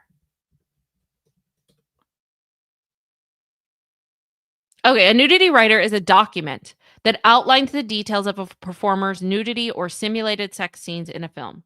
It's a separate document that's attached to the performer's contract. The writer is a negotiation between the performer and production. Okay, so let me go back. So it was approved. Oh wow. Okay. So yeah, so this was approved. Okay, interesting. So this is something that Blake approved. Wow, that's way too blurry to see exactly what it is. But it says Blake Lively, nudity writer. Hope you had a good weekend. Here is Blake's nudity writer for your review that has been approved by SAG intimacy coordinator. Approvals for the job, but please note we need this signed by tomorrow. Okay, interesting. Okay, and then Wayfarer Counsel, so this is legal, said, "Hi, I've looked through this and the depiction of the sex scenes is exactly as discussed with the actors, so the section is ready to go. Thank you for sending." Intimacy coordinator. Oh, that's from the intimacy coordinator to counsel. So so intimacy coordinator's good with that part. Okay. May 12th, Blake and Justin work at their apartment, making final script changes ahead of the first day of production, which is 3 days away. And then production happens. Justin shares an encouraging message with Blake a day before shooting. Blake expresses gratitude for her collaboration with Justin. Here we go. Let's read this. This seems important. Blake, well, here we are. Even though I've told you a bunch of times, I will say it again. Thank you. Thank you for listening to that part of you who told you to do this film with me. Thank you for diving in headfirst and caring so much about every little detail. Thank you for not settling for good at the expense of great. Thank you for the hard conversations and the fun ones, the long ass nights and the fights. Rhyme not intentional. You are a once in a lifetime talent and you make everyone around you and everything you touch better. As your collaborator, your director, and your friend, I am so grateful and excited to take this journey with you and grateful for your trust in me. Let's tell the truth and enjoy ourselves while doing it. Love, Jay. P.S. Happy Mother's Day. You were also a fucking, an effing, sorry, amazing mom. It's been a joy to witness how you love and adore your kids. They are all amazing, a testament to their parents. And Blake said, "The finale for the win. This note means so much to me. I'm excited to start tomorrow, but it's only one piece of the journey. We started months ago, and I'm grateful for all we've built so far. Thank you for caring so much and for putting every bit of you into showing it. You have given so much of your time to fight for great, and that hasn't gone unappreciated or unseen for a moment. Let's do this shite." Wow, if they only knew what a disaster it was gonna be. If they only knew. Okay. On May 15th, a No More representative who attended the table read the day before shares a message of encouragement with Justin. Justin is eager to establish a plan to ensure that the film has the greatest impact in supporting victims of DV. On May 15th, on the first day of principal photography, paparazzi capture the photos of Blake in character wearing her handpicked wardrobe. These images were highly criticized as unflattering and sparked a backlash from Sony. Here it is. That was all her. This was all her wardrobe. I don't know. Maybe in her head she was thinking something else. But yeah, so social media kind of went crazy with that, if you guys remember. Fans were not having it. They were not happy with this. Okay. May 16th, Justin approached Blake in her trailer to discuss necessary wardrobe adjustment and his desire to have more control of wardrobe decisions going forward. And I wonder if it's because of this. Like maybe he didn't have faith or confidence in her at this point, especially after fans started to get upset. It seemed like he was okay having her have control until this moment. And I think that's valid. I mean, it doesn't seem like he's necessarily being controlling. It seems like he's protecting his movie, and if you're able to get a glimpse into what the fans are probably going to have a problem with, maybe that's a good time to cut back on it. I don't know. I see this as being pretty reasonable. But anyway, so he approached Blake in her trailer to discuss the wardrobe adjustments and his desire to have more control of the wardrobe decisions going forward.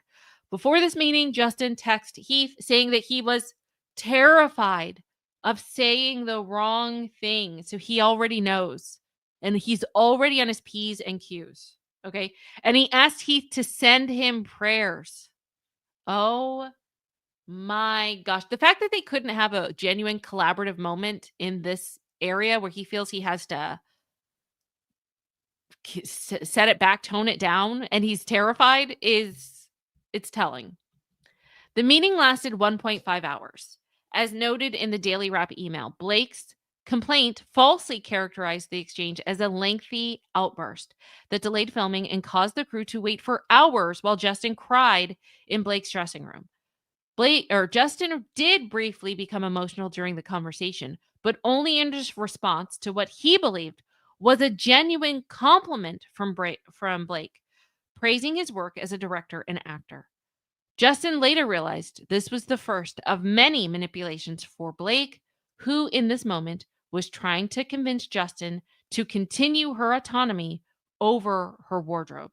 So Justin sends to Heath, sending her or seeing her in 10, send me prayers. I'm just saying I've been ignoring my gut and there's a few things we need to correct course on. I'm effing terrified of saying the wrong thing. Talk after. Oh my gosh. I bet the man was probably relieved. What is that? Let me try to zoom in. I don't think we can read that, folks. No. Look at that. There's no way. What the hell is that? We can't read that. That is way too blurry. So we'll just keep going. May 16th, later that day, Blake texts Justin to request another meeting with him and the other producers to discuss wardrobe. Justin agrees. After shooting, Wraps producer, Sony executive Heath and Justin approach Blake's makeup trailer. Heath knocks on the door and is invited in. This is going to be part of Blake's complaint, so listen in closely because this is his version of events. Present in the room are Blake's nanny, makeup artist, and assistant while Blake is having body makeup removed. She's not topless, as she claimed in her complaint.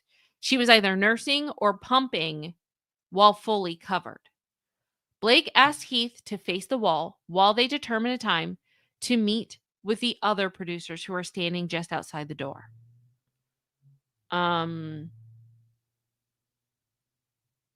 Weeks later, on June 1st, 2023, Blake accused Heath of making eye contact with her while she had asked him to face the wall. While Heath does not remember doing so, he sincerely apologized if he made momentary eye contact with Lively while conversing, acknowledging that it was possible he may have out of habit. Blake stated that she didn't think he was trying to cop a look, and they moved on. Heath pleads to Blake to consider having the meeting the next morning to avoid her getting home too late and losing shoot time the following day. The conversation in Blake's makeup trailer lasts only a couple of minutes, and they agree to meet with the rest of the producers in her trailer. 10 minutes later, they meet and discuss the wardrobe at length.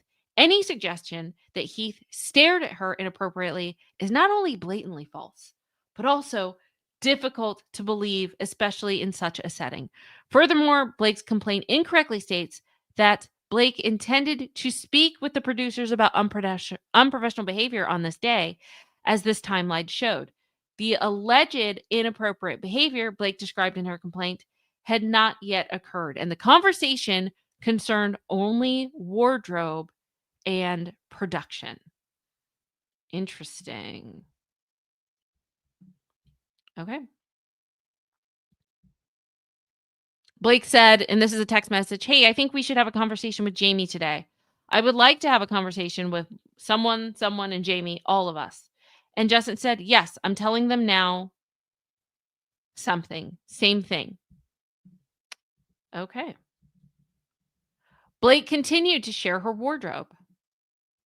What are you guys saying? Let me come back and chat. Kelly said, can't provide anything about why she thinks Justin is wrong. Okay. This is crazy. Okay, Marcia. Blake terrorized him and the whole production. She demanded 2 women APs to be fired just because she didn't like them. Yeah, she's a girl's girl. Okay, so that's one side of it, and Dis has the other. This movie was actually decent, but the people are too much. As far as Justin, I find him two-faced and fork-tongued. So there's two sides here being represented. This is very interesting. All right, let's keep going. May 17, 2023, Blake continued to share her open and unguarded thoughts on life and her character. She talked about her wardrobe choices to make her character, quote unquote, much sexier. She sends Baldoni the text, notably using the word sexy, both in person and over text to describe her character. Blake took no issue using the word sexy herself and set the precedent for use of the word being acceptable, as is customary in colloquial exchanges. All right. We'll show you both ways, but Beanie is this is from Blake. We'll show you both ways, but Beanie is much sexier. It's the look. Feels TV without, especially with a crop top in the snow. It just justifies the rest of the skin. And also is a girl I would check out walking down the street because it washes the effort off the rest of the look. From Blake to Justin. Okay, so she used the word sexier, sexy. May 22nd, Lively and Baldoni perform a scripted kissing scene in which their characters get engaged at the hospital. In the sequence, Blake pulls Justin in to kiss her. It is clear Blake was initiating the kissing. In one take, she pulls Justin in and kisses him once, and another twice. Blake determined the number of kisses based on what she felt necessary for the scene. Though Blake improvised the number of kisses in this scene, make no mistake, the kiss itself was written into the script and was in no way improvised. Contrary to Blake's complaint, there was no inappropriate improvised kissing on set. Any improvisation was made by Blake herself. Note, no intimacy coordinator was present on day at set. I'm sorry, on set for this day, as is standard when two professional actors with over 3 decades of combined working experience perform a scene in which only kissing is involved and no other intimacy, nudity, or simulated sex is required. Furthermore, during preparations, Blake and her attorneys did not indicate in her nudity writer that she wanted any intimacy coordinator present for scenes involving kissing only. Instead, in line with industry practice, focus solely on bringing one for the simulated sex and nudity scenes. So here, they're quoting, I guess, a scene from the script. She stops herself, Lily stops herself, realizing, and bends down, kissing his face all over. May 22nd, 2023, shoot day 6. Blake prepares to shoot the hospital scene in which her character, Lily, gives birth. In Blake's December 2024 complaint, she alleged that during a birthing scene, she was mostly nude with her legs spread in stirrups and only a small piece of fabric covering her genitalia, and that there were non essential persons present. This allegation is knowingly false to begin with. To describe Blake is quote unquote mostly nude and naked from below the chest down is inaccurate. Blake was wearing black briefs and a pregnancy suit that covered her midsection, and her top was covered by a hospital gown. Additionally, in Blake's complaint, she stated that she was alarmed that Justin had hired his best friend as the OBGYN. The actor portraying the obstetrician is an award-winning Shakespearean-trained actor with MFA in acting from UCLA. In addition to appearing on numerous hit television shows, he has toured nationally with the Tony Awards winning acting company and attended Oxford's acting program on a full scholarship. His engagement was no different than the engagement of Blake's sister, who was hired because she is Blake's sister. Despite their personal relationship, they are both experienced professional actors. Lastly, in Blake's complaint, she states that the set was crowded, chaotic, and utterly lacking in the standard industry protections for filming nude scenes. For one, Blake was not nude, nor did the set diverge from industry standards. Further, closed set protocols were followed every day on set. Blake alleged that Steve Sarowitz was present for the filming of the birthing scene. This is entirely false. Mr. Sarowitz arrived later in the day after the birthing scene had already been shot. Okay, so they're showing that this was a closed set. talking about being prepared to wear a mask on the scene. This is the crew call for It Ends With Us. Interesting. May 23, 2023, at the end of shoot day 6 on May 22nd, Baldoni, Justin, praises Blake. In turn, Blake expresses her regard and appreciation for Justin while acknowledging that she could be quote unquote difficult and critical of others. That is the understatement of the century, it seems like. Justin said, I'm not going to tell you that you were amazing because you tease me for being sentimental, but you were amazing today. And Blake said, thank you. I do appreciate it. I'm just a ball buster, but it means a lot to me. I care a great deal and always want to deliver. You were terrific. I'm proud of everything that we did today, but really every day. Justin loved that. And he said, thank you. May 23rd, shoot day 7. We are in shoot day 7, and what a complete shite show it's been already. Justin, during a scene in which the cast is wearing loose fitting onesies, attempts to give Blake directional feedback regarding wardrobe and encourages her to remove her coat to reveal her onesie to match the rest of the cast, who were also dressed in onesies. Blake's complaint, she alleged that Justin used the word sexy in a tone that made her feel ogled and exposed. However, Justin, as the director, noted that the look would be quote unquote sexy, referring to the wardrobe scene and not Blake herself. Blake had previously mentioned verbally and in text that she wanted her wardrobe to be sexy. His statements were immediately followed by a gesture indicating that Blake had something in her teeth and a request for someone to get her a toothpick on set. This exchange, all of which was captured on camera, was bookended by Justin immediately recognized that Blake appeared offended. Justin offered multiple apologies to Blake's moments later, despite the fact that he was merely doing his job. Wow. I wonder if they're going to release the videos. What do you guys think? That's going to be interesting. Let's see.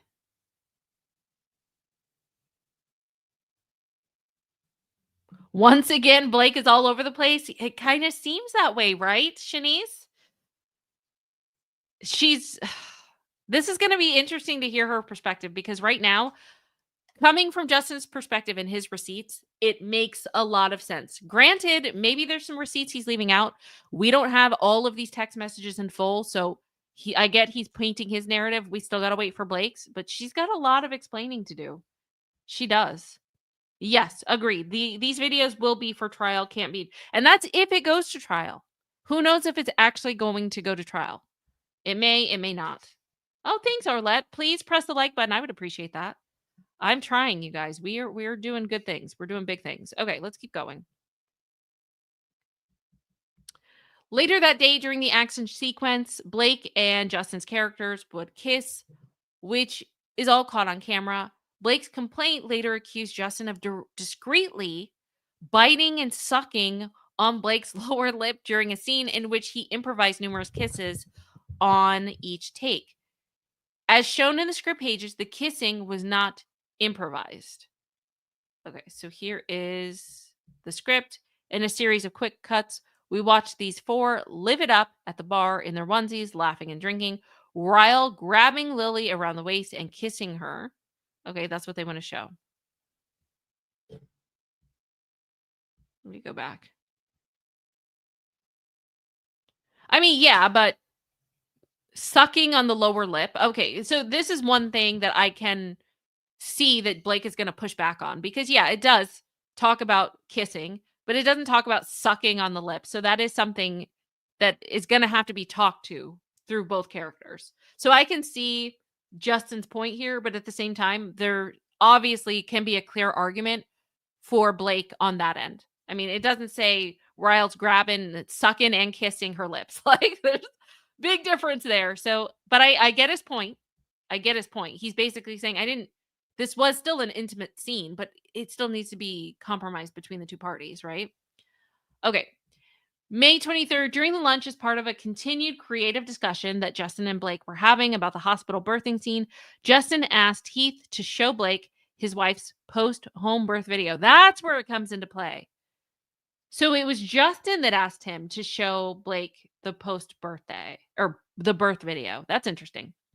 Stating to Heath that Blake had not seen one and was presumably interested in watching. Justin himself had seen the video prior and it felt it was demonstrative of the spirit of his vision for the birthing scene. So basically, if you think about it, it's a director, because he's the director, saying, "This is my vision for the birthing scene that we're going to do. I want you to show this to Blake so that she can get an idea of what I want." Okay, interesting. Heath agreed to share this deeply personal video and approached Blake with the video in hand. He proceeded to show her 1 second of it before Blake had asked if Heath had permission to share the video, to which Heath confirmed that he did. Blake stated that she would like to see the video, but asked to watch it after finishing her lunch. Heath did not press the matter and moved on. So maybe she was like, "Listen, that's kind of gross to me. I don't want to see this while I'm eating," which is fair. That's fair. Okay, so he did not press the matter and moved on. Note, Blake never did see the video beyond the 1 second clip shown to her. I wonder why. I wonder, based on her reaction, they were like, "This isn't looking good." Or maybe soon after, that's when the meeting happened, that she felt it was inappropriate. Okay, the video in question showed Heath and his wife cradling their newborn uh, daughter post birth. Notably, his wife was not in labor in the video. In fact, the video begins with the cries of the baby while she is resting on the mother's chest. A still image, so we get to see it. Okay. A still image of the moment is included in the video. Heath's wife remains covered with a towel for the duration of the video, submerged in the water and holding her newborn. This entire interaction between Heath and Lively lasted less than 30 seconds. Lively later likened this 1 second clip to porn and stated that Heath showed her a video of a fully okay of that spread apart. Okay. The attempt to transform this benign event into an act is intentionally offensive. And to characterize a photo with a newborn baby as like adult content is perverse. Yeah, that's okay. What do you guys think? Let me go to chat. What do you guys think? Do you think that this is perverse? Do you think it's inappropriate? Do you think that this is inappropriate, like this photo, to show in the workplace? I mean, I know that this is getting subjective, but what do you guys think?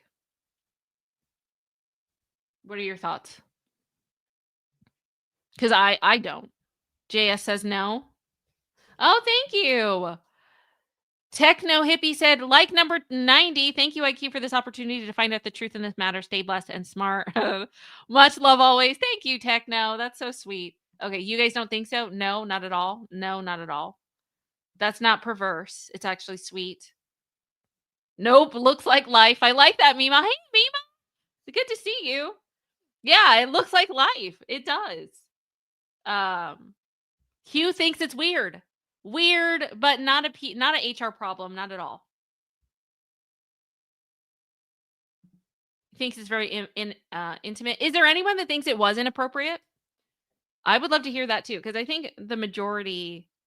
That's not what it says, though, Nicole. That you want to get down, buddy? Hold on. All right, there you go. Yeah, that's the interesting.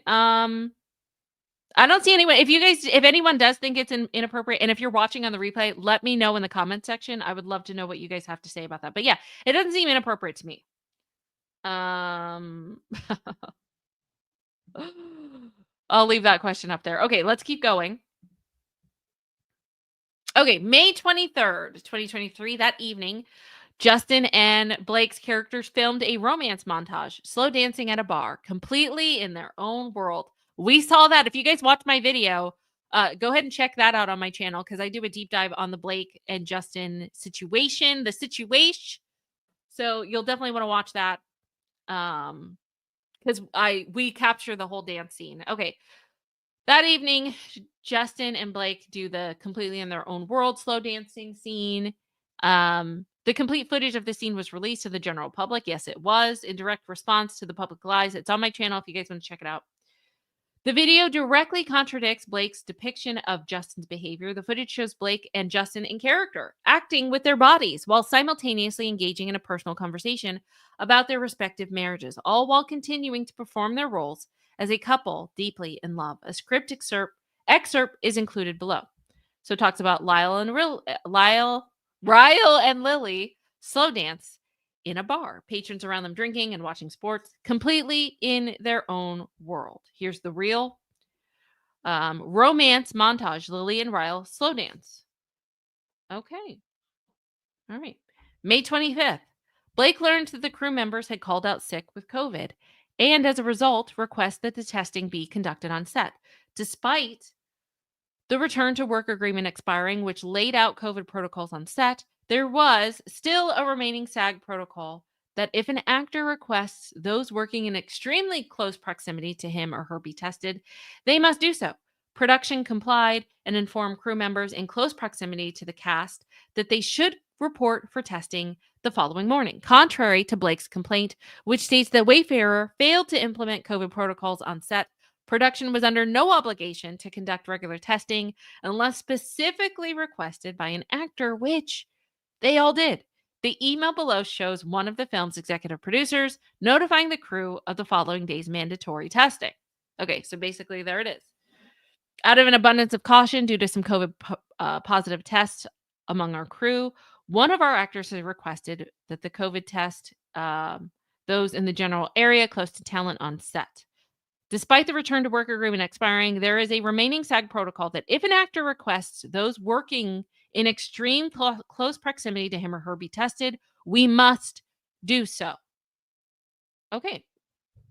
And so that's why they're doing it, because that's what Blake requested. So interesting. If you're getting this email, you worked close to the talent and you need to be tested. Okay. Later that evening, Blake informed production that she had become ill. Production offered to send someone to her house to test her and her family, but she declined. Blake did not return to production until June 1st. Contrary to Blake's complaint, which stated that production deliberately withheld COVID cases from her, production was not obligated to inform Blake, nor were they aware of any crew members in her close proximity who had tested positive. May 26th, Justin texts Blake to let her know he is committed to making things run smoother across the board. Okay. So here's his text to Blake. Blake, so sorry to hear you and blank are sick. So I'm assuming it's a family member. It's either her husband or one of her children. I know it's literally the last thing you needed right now on top of a tough week. I pray it comes and goes with mild symptoms and more than anything that he is okay. If you feel up for it, I'm here absolutely anytime and would love to check in. I know this week was a lot and I'm committed to making things run smoother across the board. So, once again, I'm going to play devil's advocate here because this can be used either way. This is either Justin thinking he really didn't do anything wrong, but he's just appeasing her. But on the flip side, an experienced attorney, a well-seasoned attorney, is going to flip that. Her attorney is going to say, he's admitting fault here. Obviously, things were not running smoothly, and he knows it, and there was a lot of fault, and this was a problem. So that the lawyers are going to be lawyering. That's just going to happen. And that is, sorry, but in this, it's a point of weakness in his case. But that's really not even what she's suing him for necessarily, but it is in the complaint. Okay. May 29th, Wayfarer was made aware that Blake had placed a call to the film Sony executives to share through grievances. So when was that? So I'm trying to go back. I think it was April. When the huge blow up happened. And within 2 months, I think I'd have to go back, but I don't want to go back that many pages. So it wasn't long though. It was like months or weeks between the huge blow up, things going well, the huge blow up, and then the grievances rumblings start to show, right? Okay, so here are the grievances. Baldoni's sexy comment about the wardrobe of her character Lily, which, as previously contextualized, was benign and mischaracterized by Blake, who took the comment personally. Video documentation clearly shows the comment was made in a non-provocative tone by a director to his actress and not as Blake described. Number 2, that Heath showed that post-home birth video, and 3, that Blake shared her grievances about the first assistant director, suggested that she be replaced. She and the second assistant director, who is also a woman, were shortly thereafter let go. So I would love to know what her complaints are about the 2 female assistant directors, both of them. At some point, when do you point the finger at yourself? Like, really? There's that many problems? But we don't get into that. Like, I would love to know what the problems were there, because there's been a lot of talk about the misogynistic point of view and dismissing her because she's a woman. Well, what about these 2 women? I would love to hear that. I wonder if that's going to come out in the future. Or maybe it's in this. I mean, we still have a lot of pages to go, but I don't think so because they don't even name them. So it'll be interesting if that's ever brought out to light. I would love to hear that perspective. What about you guys? Do you think so? Let's keep going. Justin and Heath were told that during the call, the Sony executives asked Blake if she wanted to take any formal action regarding her remarks. Blake responded that she was not interested in pursuing anything formally. Following the conversation, the Sony executive informed Justin and Heath of Blake's narrative, both of whom were stunned by the framing of events. In her later complaint, filed more than a year and a half later, Blake distorted the nature of this call, claiming that she had contacted the Sony executive specifically to file a complaint and was told that Sony was powerless to act. This account is highly dubious, as Blake's pattern of successfully getting her demands met makes it difficult to believe she would have been dissuaded so easily from pursuing formal action if that had been her true intent. Moreover, Sony immediately informed Wayfarer, stated that the complaints were not sexual in nature, that Blake did not want to file a formal complaint, and that she simply wanted to bring it to their attention so that they would be more mindful going forward. Hold on one second.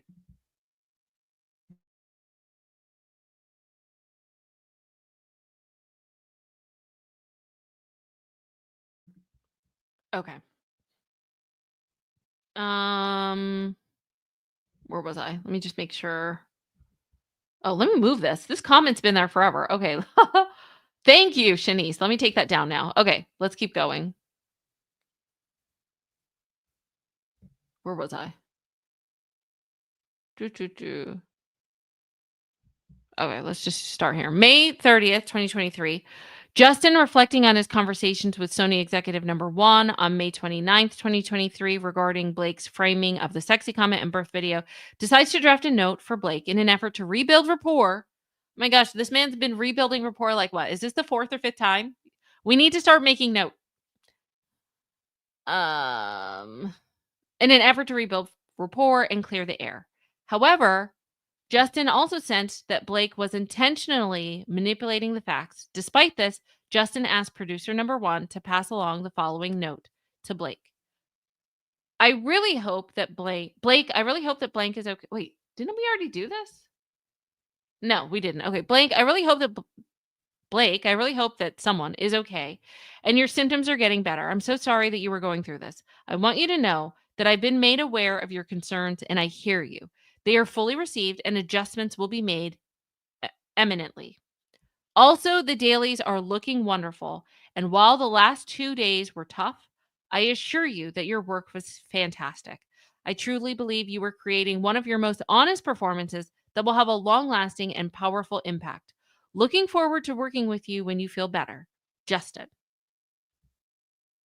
June 1st, upon returning to production, Blake requested a meeting with Justin and the film's producers, during which she shared a series of grievances that she appeared to have spent the past 5 days over analyzing. That was shady. That's shady. She spent the past 5 days over analyzing. From the outset, it was clear that she had scrutinized every minor interaction and perceived slight from the previous week. In the meeting, Blake revisited the sexy comment, an issue that Justin had already apologized for twice. First, minutes after the incident on May 23rd, and again, Blake herself had previously acknowledged and seemingly accepted the apology. Despite this, Justin apologized a third time in an effort to move forward. Additionally, she accused Heath of looking at her on May 16th when she had specifically asked him to turn his back during a conversation in the makeup trailer. Heath explained that he hadn't realized that he had looked at her, but apologized nonetheless. Blake acknowledged, "I know you weren't trying to cop a look." Blake further claimed that Heath had showed her a video of his wife's home birth and thought it was, adult material. Heath, shocked by this characterization, confirmed that she did in fact understand that it was a video of a post-birth recording of his wife and newborn daughter. He explained that Justin had asked him to show the clip to Blake as part of the creative discussion, and that Blake actually had not seen the video. Despite the explanation, Heath apologized once more. The meeting underscored the escalating tensions, with Blake using the opportunity to air grievances over interactions that the team believed had already been resolved. Interesting. Okay. Important note, neither during this meeting nor any other point during production did Blake bring up any of the more serious allegations that she would later include in her complaint. We've included the facts of the matter above for the sake of the timeline, while fully believing that these allegations were only added to Blake's complaint to bolster her claim and not as a reflection of the truth. Interesting. Let me just tap back to chat. I want to see what you guys are saying. Okay.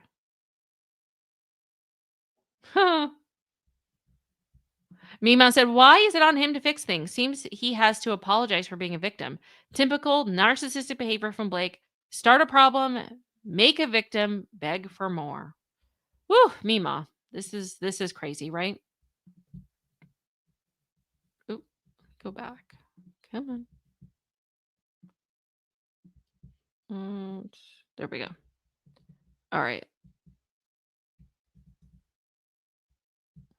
June 2nd. After sharing her thoughts during the meeting on June 1st, Blake was still comfortable inviting Justin into her trailer to rehearse their lines together while she pumped. Blake said, "I'm just pumping in my trailer if you want to work out our lines." Justin said, "Copy. Eating with crew, and I will head that way." Blake said, "Take your time." That's the thing, just pumping. So she's letting him know, "I'm comfortable. I'm pumping." Um, but then again, I know that that's going to be argued. She didn't mean come in when she's pumping. She just said that she's pumping and to come over, knock, and she would probably figure it out by the time he got there. That I can see this being argued both sides. But she did say, I mean, she's comfortable talking about pumping and all of that. All right. And inviting him over while she's pumping. That could be taken. That's semantics. That could be taken either. I could see both seasoned attorneys arguing this. All right. June 3rd, 2023. After facing pressure from Sony and one of the film's producers who believed that Blake was no longer responding favorably to the first assistant director, Baldoni and Heath made the difficult decision to dismiss the first assistant director despite feeling she was being unfairly scapegoated. In their text exchanges, both expressed discomfort with the decision. The move created turmoil on set as the first assistant director played a pivotal role in production, making her replacement a significant challenge. Nonetheless, they ultimately conceded to Blake and Sony's request to replace her. Justin said, "Where are you at?" Or wait, no, to Justin. Maybe he's writing Justin. No, this is Justin. Justin saying, "Where you at? Best Buy with someone. You need something?" Justin said, "Nope, just checking on you. I really don't want someone, the assistant director, to get fired." And Jamie said, "I know, me neither. And yet, here, and yet we're the man. Let's talk later." I don't really know what that means. Maybe that's some type of insider conversation, because that's doesn't really make sense on face value. June 3rd, Heath informed the first assistant director that she would be replaced. Meanwhile, Blake prepared to film an emotionally intense scene in which her character alone was in a bathroom, reflecting on the DV that she endured from her fictional husband. A closed set protocol was implemented that day, restricting visitors without prior approval to ensure privacy and focus. Blake, who had rewritten the scene herself, was deeply attuned to its intimate and emotional nature and played a significant role in directing the action. Notably, Justin's character was not involved in the case. Okay. Sorry, involved in the scene. Okay, so this is the Atlas House bathroom night. Closed set. No visitors on set without prior approval. Okay. Okay, June 5th. WGA, the Writers Guild picketers, arrived on day 3 of the shoot, forcing production to act quickly to keep filming on schedule. In response, producers devised a solution to shoot a boat far from the sound of picketers' horns. The team, sorry, where was I? The team spoke to a boat owner and worked out a deal to shoot on a boat. After rehearsing a scene to shoot there, along with a romance montage moment, they were about to have the boat leave the dock, and then picketers arrived. At that point, Blake wouldn't cross the picket line, so we called lunch. Despite being obligated by her union to continue shooting, Blake refused to do so. According to the SAG website, SAG has a no strike clause in our codified basic agreement at section 3, which states the union agrees that during the effective term hereof, it will not call or engage in a strike affecting motion picture production against any producer signatory hereto.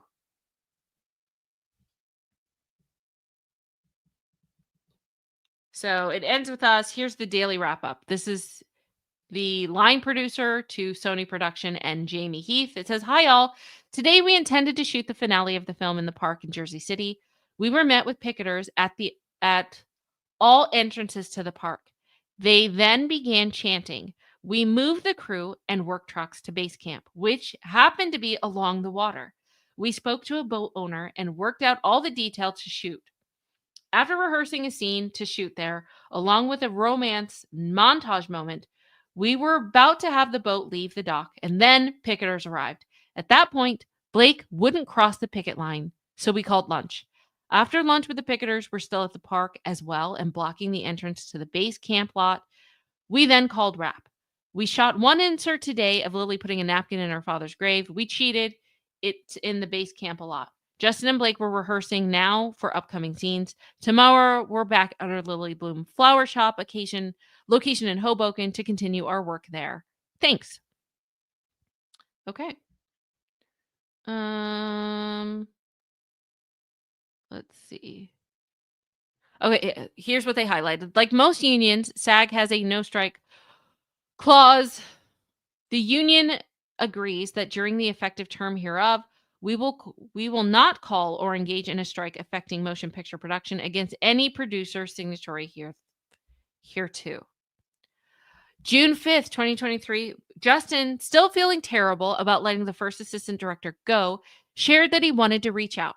Below is the text exchange between Justin and Heath. We got to zoom in. This is so bad as far as blurriness. Okay. Justin said, "I feel like I need to call or write the assistant director I let go. Seems to be so silent." And Jamie said, "Yeah, I get it. I think you should write an email, not a phone call or a text. It's a bit too casual. Also, I don't think it should be a long and over explaining right now. I think it would fall on deaf ears. Sometimes we need to just feel the pain and work through the frustration that so many of any offer so that any words offered can be reached. But I agree, not saying anything seems wrong. I think just some words like something. I know this must be hard. I'm so sorry. Hopefully, we can have a conversation at some point when you feel it would be appropriate. But for now, I simply wanted to tell you that I appreciate you and I'm so very sorry. This is not your fault. Whatever version you're right. I think it should be short and not trying to explain yourself because that'll feel right, like an excuse and not what anyone wants in that position in that moment. Okay, I'm surprised. Something is getting everything so accurate. I love you. It's hard to read this, so I'm trying to make it out. Okay, now let's go back to what Justin said. He said, oh, okay, so this is the message that he wants to send. "I just want you to know that I love and appreciate you deeply. This whole thing has been a heartbreaking mess. I know this must have been hard and I'm so sorry. Hopefully, we can have a conversation at some point when you feel it to be appropriate. But for now, I simply wanted to tell you that I appreciate you and I'm so very sorry. This is not your fault. And not that you need it, but Jamie and I and everyone at Wayfarer will always be defenders of you, your work ethic, skill, and heart. Love, Justin. And Jamie responds, I guess he likes this draft message. He says, wonderful. It says appreciate you twice. Maybe change one of them to a different word. Otherwise, send away. Okay. So they collaborate on what to send to the assistant director that they let go. Okay, June 9th. Justin and Blake still remain cordial and kind over text. Justin says, en route to you, can I get you anything? And Blake says, no, all good. Thank you, though. I'm getting you a hot matcha. And do you know what Brandon likes? Justin said, he likes lattes, I believe. And Justin said, yeah, he wants a regular coffee. June 10th, recognizing that it had been a tough week for multiple production shutdowns due to pictures and an extra shoot day added on Saturday to make up for lost time. Justin sent a text to Blake stating, I just want to thank you for giving 110%. I know how hard it must be shooting and having your partner gone and feeling exhausted. Blake said, I appreciate your empathy and give it in return. You're in the same boat. And Justin said, I just wanted to say thank you for giving this week 110%. Wait, didn't we just say this? No. Yes, we did. And Blake said, thank you so much for this text. I appreciate your empathy and I give it in return. You're in the same boat. I always try giving my all and then half again more. You do too, and I appreciate it. Blake sent, hold on, I'm going to try to get my dog to stop barking.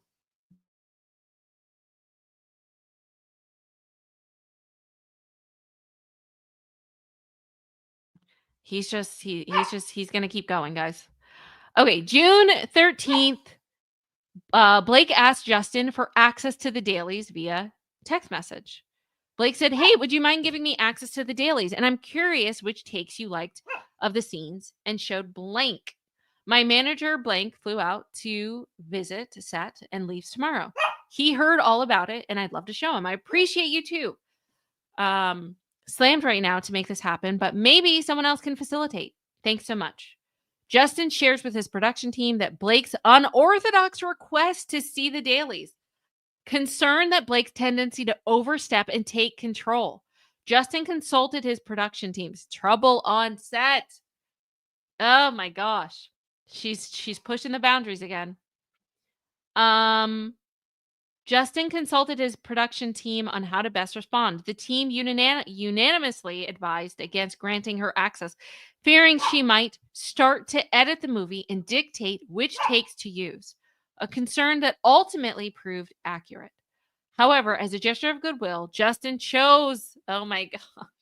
Well, actually, this is good. Okay, so he chose to compromise by sending her a curated 5-hour playlist because he knew that there would probably be more and she was going to push the envelope more, but at least he had curated 5 hours that if she did have problems with it, it was all takes that he wanted. So, wow, he's learning how to deal with her. That's interesting. Okay, that's way too blurry to even if I zoom in to read that. Okay, so Justin reaches out to Blake and he says, hey, yeah, it's been nuts here with all that's happening. I've heard great things about blank. Let me try to get you a playlist of the dailies for you to show him tomorrow. And then due to the ongoing picketing, Justin, Heath, and Wayfarer made the difficult decision to shut down production until the strike was resolved. That was on June 14th. June 15th, the film was temporarily halted. The next day, production was notified that the Writers Guild had agreed not to picket their set, allowing filming to continue. Production attempted to reach out to Blake to stay until the 23rd as originally planned, but she had already made arrangements to join her husband in London and refused to return. In total, Blake shot for 16 days during phase 1 of production. Below is an email from It Ends With Us production attorney notifying Blake's lawyers that despite Blake's unavailability, production had not shut down and further inquired about the status of the still unsigned certificate of engagement. This email was sent on the 21st. Uh, sorry about that, Mima. Sorry. Let's see. Jetpet said it seems like being associated with Blake is going to include endless apologies to her and to others because of her. I mean, this is crazy. Let me see. All right. Let's keep it moving. Okay, so that's the strike. Production made an attempt to reach out to Blake to stay until the 23rd as originally planned, but we were told that she's leaving as a result, and we're using the time to reshoot other scenes where Blake's character is not in. All right. June 16th, Wayfarer undertook a significant and costly effort to rework the shooting schedule, prioritizing scenes featuring the younger versions of the actors who had not shot scenes thus far. Over those requiring lively, this was no small task, as it involved relocating to different locations, securing revised shooting permits on short notice, and coordinating adjustments to travel plans and accommodations for cast and crew. The logistical challenges were immense, but the team worked tirelessly to maintain the film's momentum and ensure a smooth transition. Alex, the young Atlas, participated in on-set electronic press kit interview designed for the film's promotional campaign. Below are the questions and the producer's responses, highlighting his experience on set and his thoughts on working with Baldoni. So obviously there's praises. What is it like working with Justin? I love his energy. He brings so much passion and he cares so much about it that you can't help but feed off of it. Even through all the turbulence of these scenes that we're doing, it's just the energy and the passion that's really driving everything. And also, he's very creatively open minded if things aren't feeling right or we need to change little things, super flexible. Okay, interesting. Also, young Lily is also quoted on what's the most rewarding part. And she said, at least for me, this is one of the very first projects. So I think working with professionals that have been doing this for a really long time, but are also so open. The crew and Justin and all the actors I've worked with have been so opening and welcoming. I've never felt belittled in any sort of way. She feels accepted and appreciated. Okay. And then, what is it like working with Justin? She said, oh my gosh, so good. So good. He's been so generous with advice and just overall in the entire process of letting me observe and really taking everything. He's really taken good care of. I mean, everybody, it seems. And I think there's a lot that's always going on in production. But I think he has a really great method of just being able to keep things positive and find ways to uplift and then going. And then also this look at that and feel that as an actor, this is a crazy quote. As an actor who's also just starting, when you're getting used to everything, it's really important to have someone that's really good. Okay. No patronizing. I don't feel not heard. I always feel I can go up to him and ask for anything. I mean, our first phone call, I got the job. It was FaceTime. And then the first thing he would say to me is like, whatever you need, call me. I immediately had his number. There was immediate understanding that literally whatever I needed, if I needed anything, I could reach out to him. It was just that comforting feeling that I wasn't just diving into something and knowing that it was going to happen. Yeah. So that's interesting. I think the point and the reason that he's bringing this up is like he wants it to be known. Like it wasn't just that I was acting this way for the A-list talent, but also like people that are up and coming that technically I don't have to treat with the same kit gloves, but I did. And here's their experience. And there was really no benefit or advantage to me. Um there wasn't any manipulation on my part. I didn't have an ulterior motive. There wasn't anything to gain from that. It's just something that I did with everyone equally. I think that's the point of him trying to highlight that. So those were their experiences. I think that that was good. Okay. We're going to Okay, wait. I want to see, where are we? Oh, there's the calendar. There's the calendar to come. Okay. So, where I think that we're going to tap off because this has been a lot. And there's still so much to go. So, stay tuned. Make sure that you're subscribed. Maybe we'll go again live for part 2 of the reading tonight. Yeah, let's do part 2 of the reading tonight. Because what we're about to get into is the production is shut down. Let's just see.